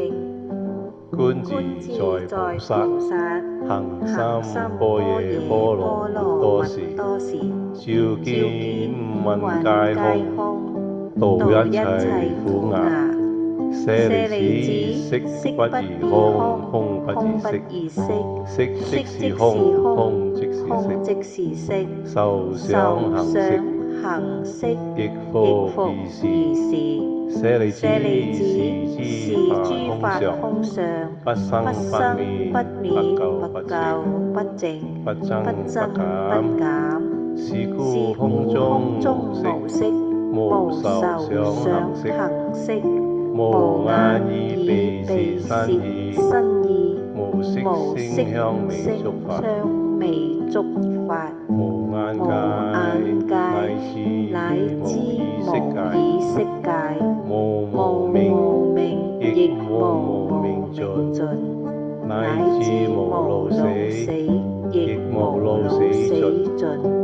無苦集滅道，滅道，無智無智亦亦無得，無得，以以無所無得所得故，故，菩提菩薩提多，薩多，依依般般若若波波羅羅蜜多故，心無心掛無礙，掛無掛礙，礙故，無掛礙故，沒有恐怖，沒有恐怖，遠離遠離顛倒夢顛倒想，夢想，究竟究涅槃，竟涅槃三世諸法，依般若波羅蜜多故，得阿耨多羅三藐三菩提。故知般若波羅蜜多，是大神咒，是大明咒，是無上咒，是無等等咒，能除一切苦，真實不虛。故說般若波羅蜜多咒，即說咒曰：格爹格爹巴拉格爹巴拉僧格爹菩提娑哈。Sadhu, sadhu, sadhu. Very good in Cantonese. That's why you chant the Mandarin. Actually, the meaning come on. You know, Guan Yin Bodhisattva become Guan Zizai菩萨. And the wife pointed out to him is correct or wrong. You know why Guan Zizai? Guan is contemplate. Jizai is what? At ease. This moment, understand? At ease and this moment. So at ease, Zi, the person, you, in the present. 自在, Guan Zizai Pusa. He never say Guan Siyin Pusa. Guan Siyin Pusa, he never say that. He say Guan Zizai Pusa. So exactly like what I teach you, relax, understand? Be at ease, understand? Then what happened? With that, he contemplated and he was cultivating the Prajna Paramita Sutta. Then he illuminated, just like illuminated your nature, your wisdom energy illuminate the five aggregate of form and mind. Then 照见五蕴皆空. Then he realized the five aggregate of form and mind is empty. Understand or not? Just like that, enlightened already. Now I read the English translation, because most of you know the English translation. So Heart of Prajna Paramita Sutta, which is page 5 of your Heart Sutta book. The Heart Sutta of Prajna Paramita Sutta. Paramita is perfection, Prajna is wisdom. So this sutta is the perfection of wisdom sutta. In fact, all Sammasambuddha, they also cultivate this sutta. So it started by this following recitation. So if you know Mandarin, the meaning is deeper. Otherwise, if you understand English, also never mind, because it's not the word, it's the understanding. When Avalokiteshvara Bodhisattva was here, they put practicing, it should be cultivating the profound Prajna Paramita Sutta. He illuminated the five skandha, or five aggregates of form and mind. and saw that they are all empty, and he crossed beyond all suffering and problem or difficulties. Sariputta, form does not differ from emptiness. Emptiness does not differ from form. For form itself is emptiness, and emptiness itself is form. So too are the aggregates of feeling, cognition, formation, and consciousness, which is Vedana, Sanya, Sankara, and Vijnana. Sariputta, all Dhamma are empty of characteristic. They are not produced, not destroyed, not defiled, not pure, and they neither increase nor diminish. Therefore, in true emptiness, this word is key, in true emptiness, there is no form, feeling, cognition, formation, and consciousness, which the five aggregate also don't have. The six sense door also don't have. No eye, no ear, no nose, no tongue, body, and or mind. No sight, sound, smell, taste, object of touch, or Dhamma. No feel of the eye, up to, including no feel of mind consciousness. So all the six sense door, six type of corresponding sense door consciousness, all these, they don't exist within the unconditioned, means in true emptiness. So now you understand. The pure awareness nature, which is the unconditioned, actually is nothing inside there. It's not a being. That's why it's empty. So when you understand, then you will understand why the Heart Sutta never contradict the theoretical teaching. Then you also say there is no Four Noble Truths, means no suffering, no accumulation, where Mahayana is cause of arising or suffering is accumulation. Then no cessation, and no path that leads to the cessation. And no understanding, and no attaining. You understand? No one to be enlightened. Yeah. So no one attain, no one realize. Understand? It is unconditioned. It's not a being.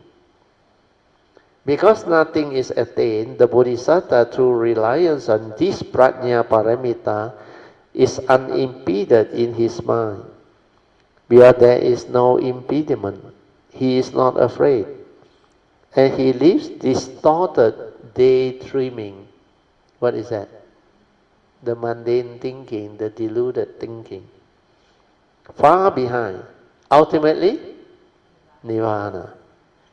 Then he said, all Buddha of the three period of time attain Anuttara Samyat Sambodhi through reliance on Prajna Paramita Sutta. That's why this sutta is very powerful.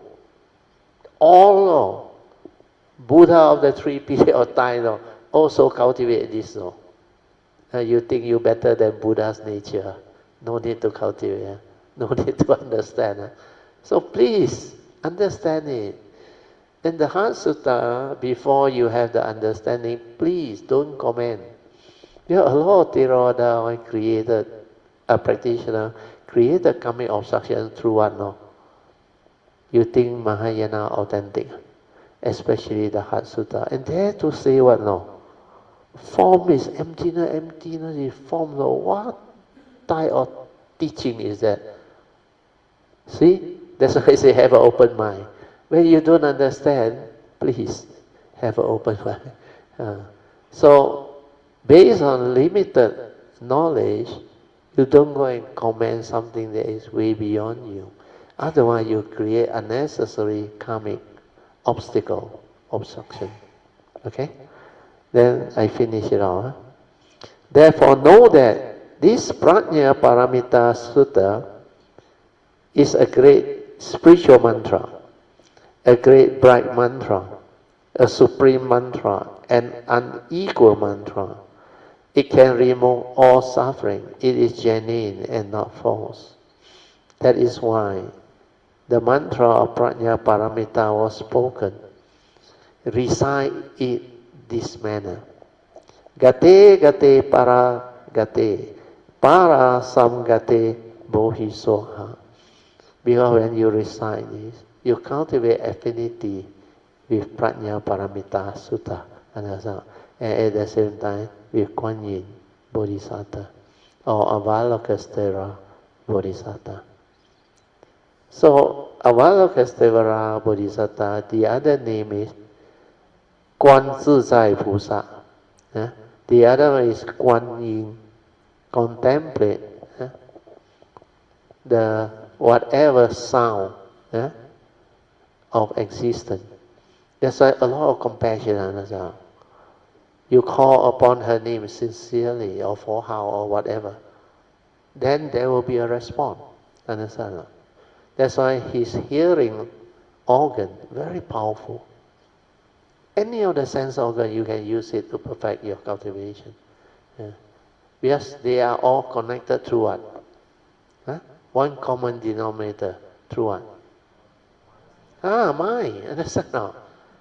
To arise any of the sense door consciousness, the common denominator is what? Your consciousness inside. Understand? That consciousness, like the physics experiment, that one is the current. Understand? When you on the switch, it can be the bulb, any of the sense organ. Upon contact, the light bulb lights up. Understand? It becomes conscious.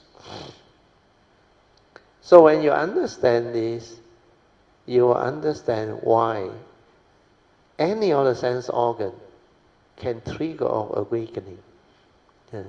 But as a human being, we have our sixth sense door. Then with the sixth sense door, you can actually realize your nature. You are the correct cultivator. You know why? The newborn baby, I told you, they also can have direct see, But the brain is still not developed, understand? So what happened? They see, they got no word, no concept. So how to go and cognize, how to go and accumulate as knowledge, how to go and come out with all this? That's why in that situation, somebody asked me, is it the same? The baby's direct see. It's definitely not the same as well. Because without the sophisticated knowledge, the memory, everything, you see, there is no conception, nothing. It cannot bring forth any understanding because they are not ready. But the moment you go through life, you got all this conditioning, memory, accumulation, everything. Then the moment, despite this rubbish, you can still silence your mind and detect this pure awareness nature means what? Means you are a true cultivator, understand now? Despite all this rubbish, like TK-san, the schedule, the career, so hectic, understand now? Until he felt it, he felt that it must slow down, understand now? Then, how to actually meditate? When you close your eye, the sankhara move like anything. That's why this way to cultivate using the four support, even Kuan Yin under the Heart Sutta also realized, Quan Zizai Pusa, at ease, relax. Then, Zizai means the self in the moment, understand? Zai, the present. So, all this understanding is very beautiful. That's why I develop the faith. Then cultivate.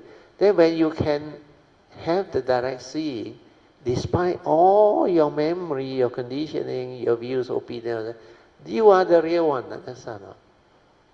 Because whenever you perceive something, before you become enlightened, what you do? You use your memory to act, isn't it? You input what? All your rubbish inside your memory. So when you input that one, then how can you be aware? How can what they call pure awareness nature surface. All these are thought, understand not? And without thought, you already aware, remember that. That's why just relax and allow it to settle down. The swimming analogy is very good. You all know swimming, isn't it? When somebody tell you your natural state of the physical body is buoyancy, lighter than water, you believe or not? Until now you don't believe, you have to know how to swim. But the trouble is, those who have not realized that, you know what happened now? They walk into the pool, they keep on sinking down. Then the moment they try to float, the hand let go, straight away you go down. Why? Do you know why or not? Oh, no wonder none of you are physics student, science student. Those science students will understand. You know, the buoyancy force take time to build up one. No? Archimedes principle, you heard before, no? You never hear before. His famous word is eureka. You know what is eureka? The king gave him a very difficult problem to solve. He said the crown, he asked somebody to make for him. He scared that guy cheat on him. He asked Archimedes, but he is a great mathematician. You go and find out whether he cheat me or not. You know how he find out? Huh? When he was bathing, when he was taking his bath on the tub, then he realized when he go in, the water overflow out. Then because he is a scientist, he is also a mathematician, he realized the amount of water that is displayed out of that thing is the buoyancy that push the body up. That's why he realized our physical body inside got a lot of air in our lung and all that. So because of that, our body is slightly lighter than water. So without putting on the towel and the clothes, he's so excited. He said, "Eureka!" He ran off the bathtub. And that famous story was very meaningful. So the buoyancy for take time on. You don't worry, have faith. Understand or not? Like cultivation. Have faith means what? Die lah. Let it go down first. Then you realize when it reaches the equilibrium, the buoyancy force push you out. You are lighter than water. And I tried it, when I was young. Then I realized, no need to swim like river style. No. You know river style, how? The head always above the water, never go down. Then later on I realized this. I realized, swimming is very easy. My natural state is buoyancy. It's just like your true mind, pure awareness.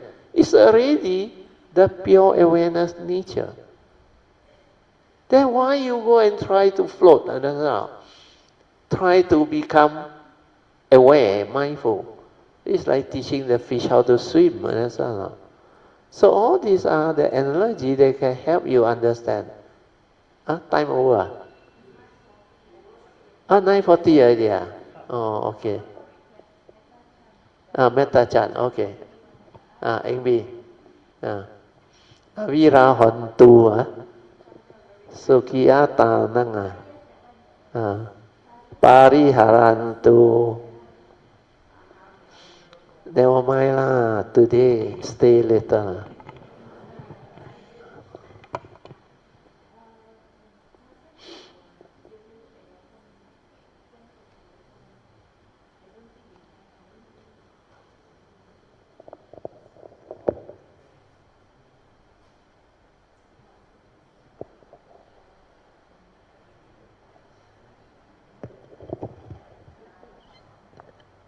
This one is chanting style, not the melody so beautiful like your sister Imi Uy. Chanting on loving kindness. You all, those who know, join together. You have the words in your WhatsApp. Yeah. Okay. Ahang avero homi, abhyapajo homi, anigo homi, sukhi atanang pariharami.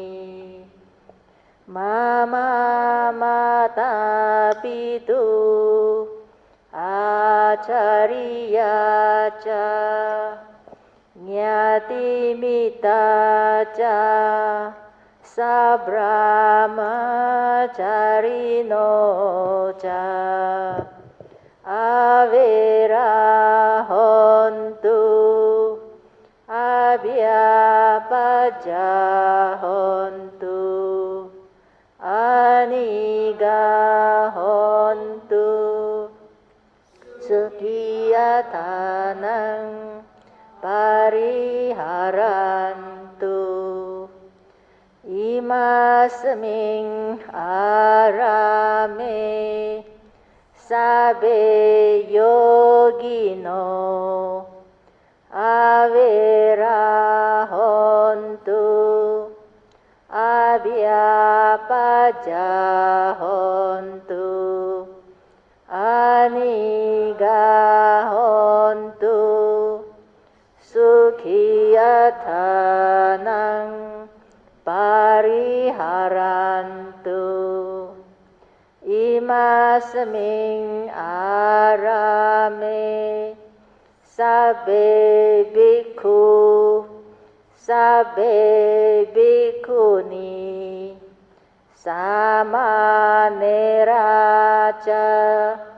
samanerica upasaka upasika yoca avera hontu abhyapaja hontu aniga hontu sukhiyatanang pariharantu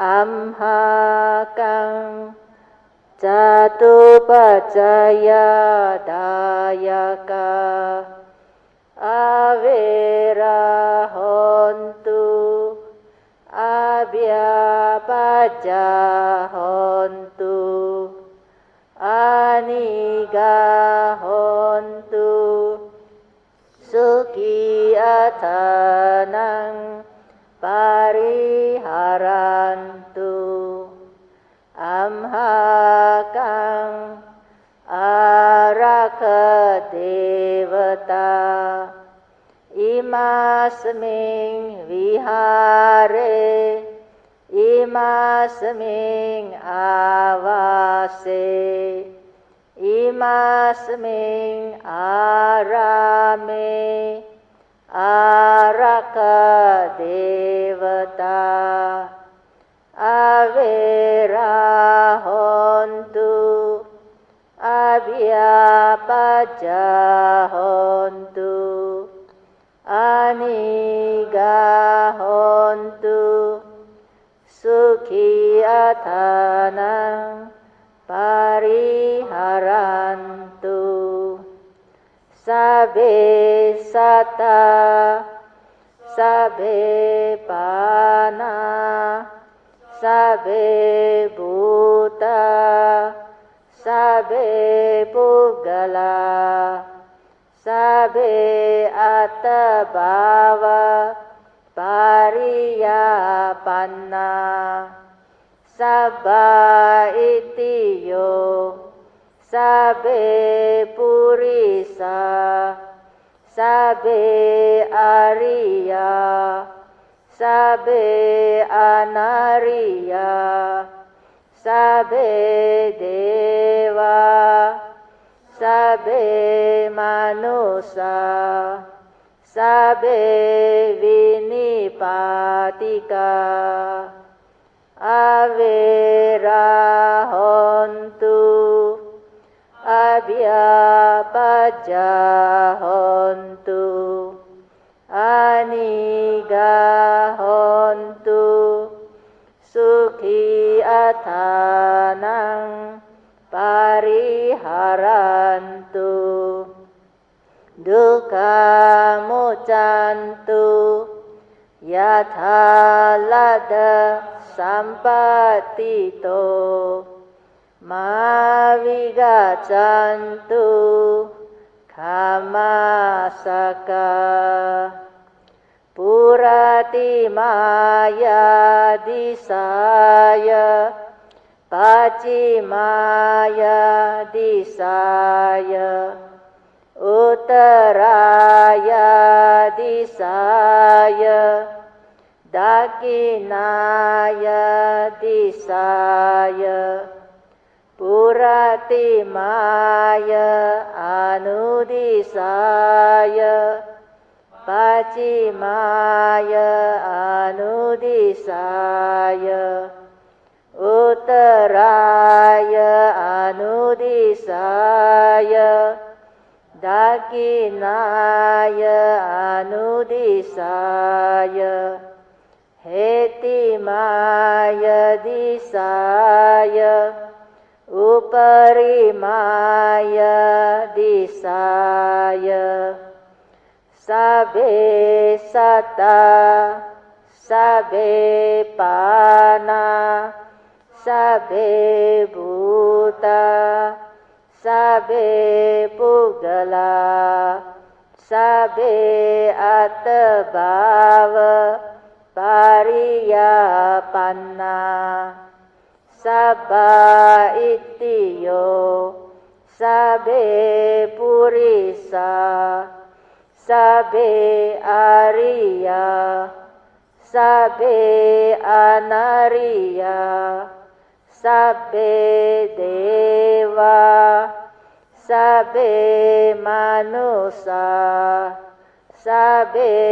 vinipatika avera hontu abhyapajja hontu anigga hontu sukhi athanang pariharantu dukkha muccantu yatha lada sampatito ma vigaccantu khammasaka uddhang yava bhavagaca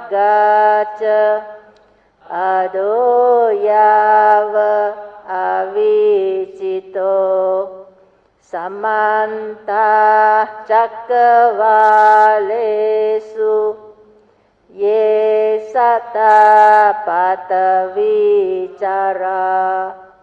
abhyapajja niveraca nidukkaca nupadava uddhang yava bhavagaca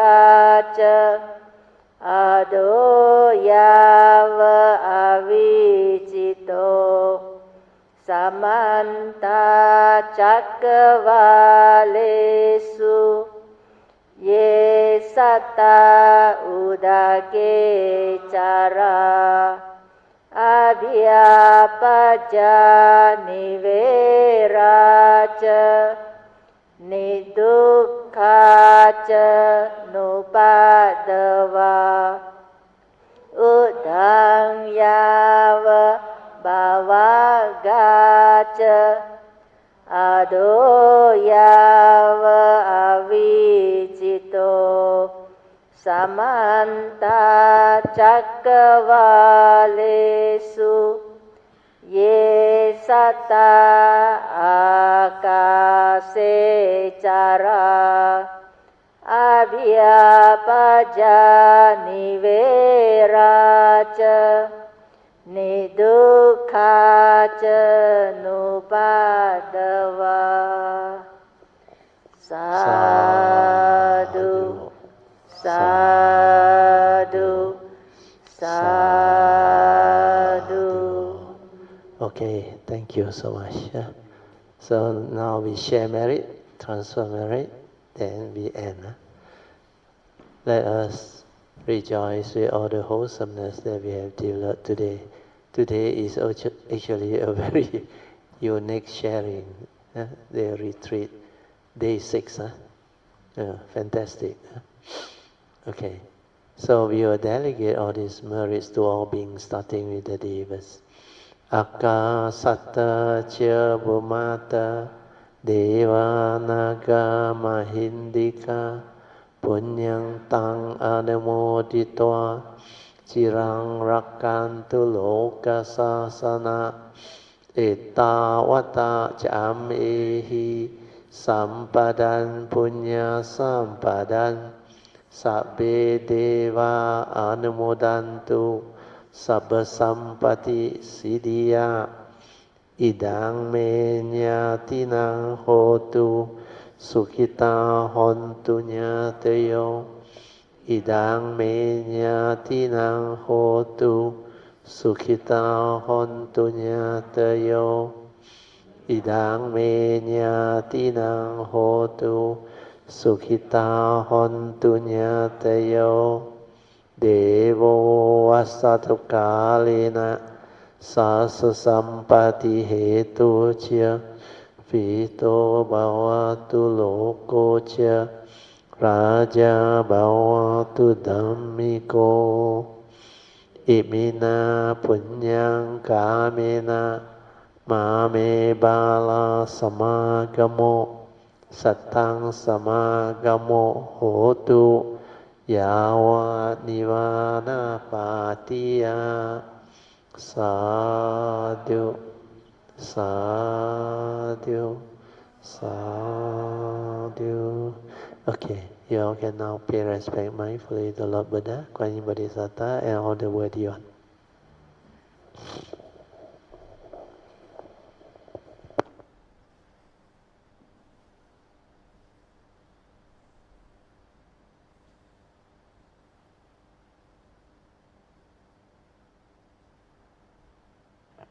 Dear all, before we call it a day, let's pay our respect to the Triple Gem and Brother Teo. Bow. Bow.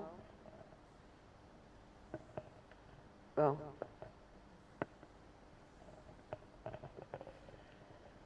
Gratitude and thank you for the good day. Good night, everyone.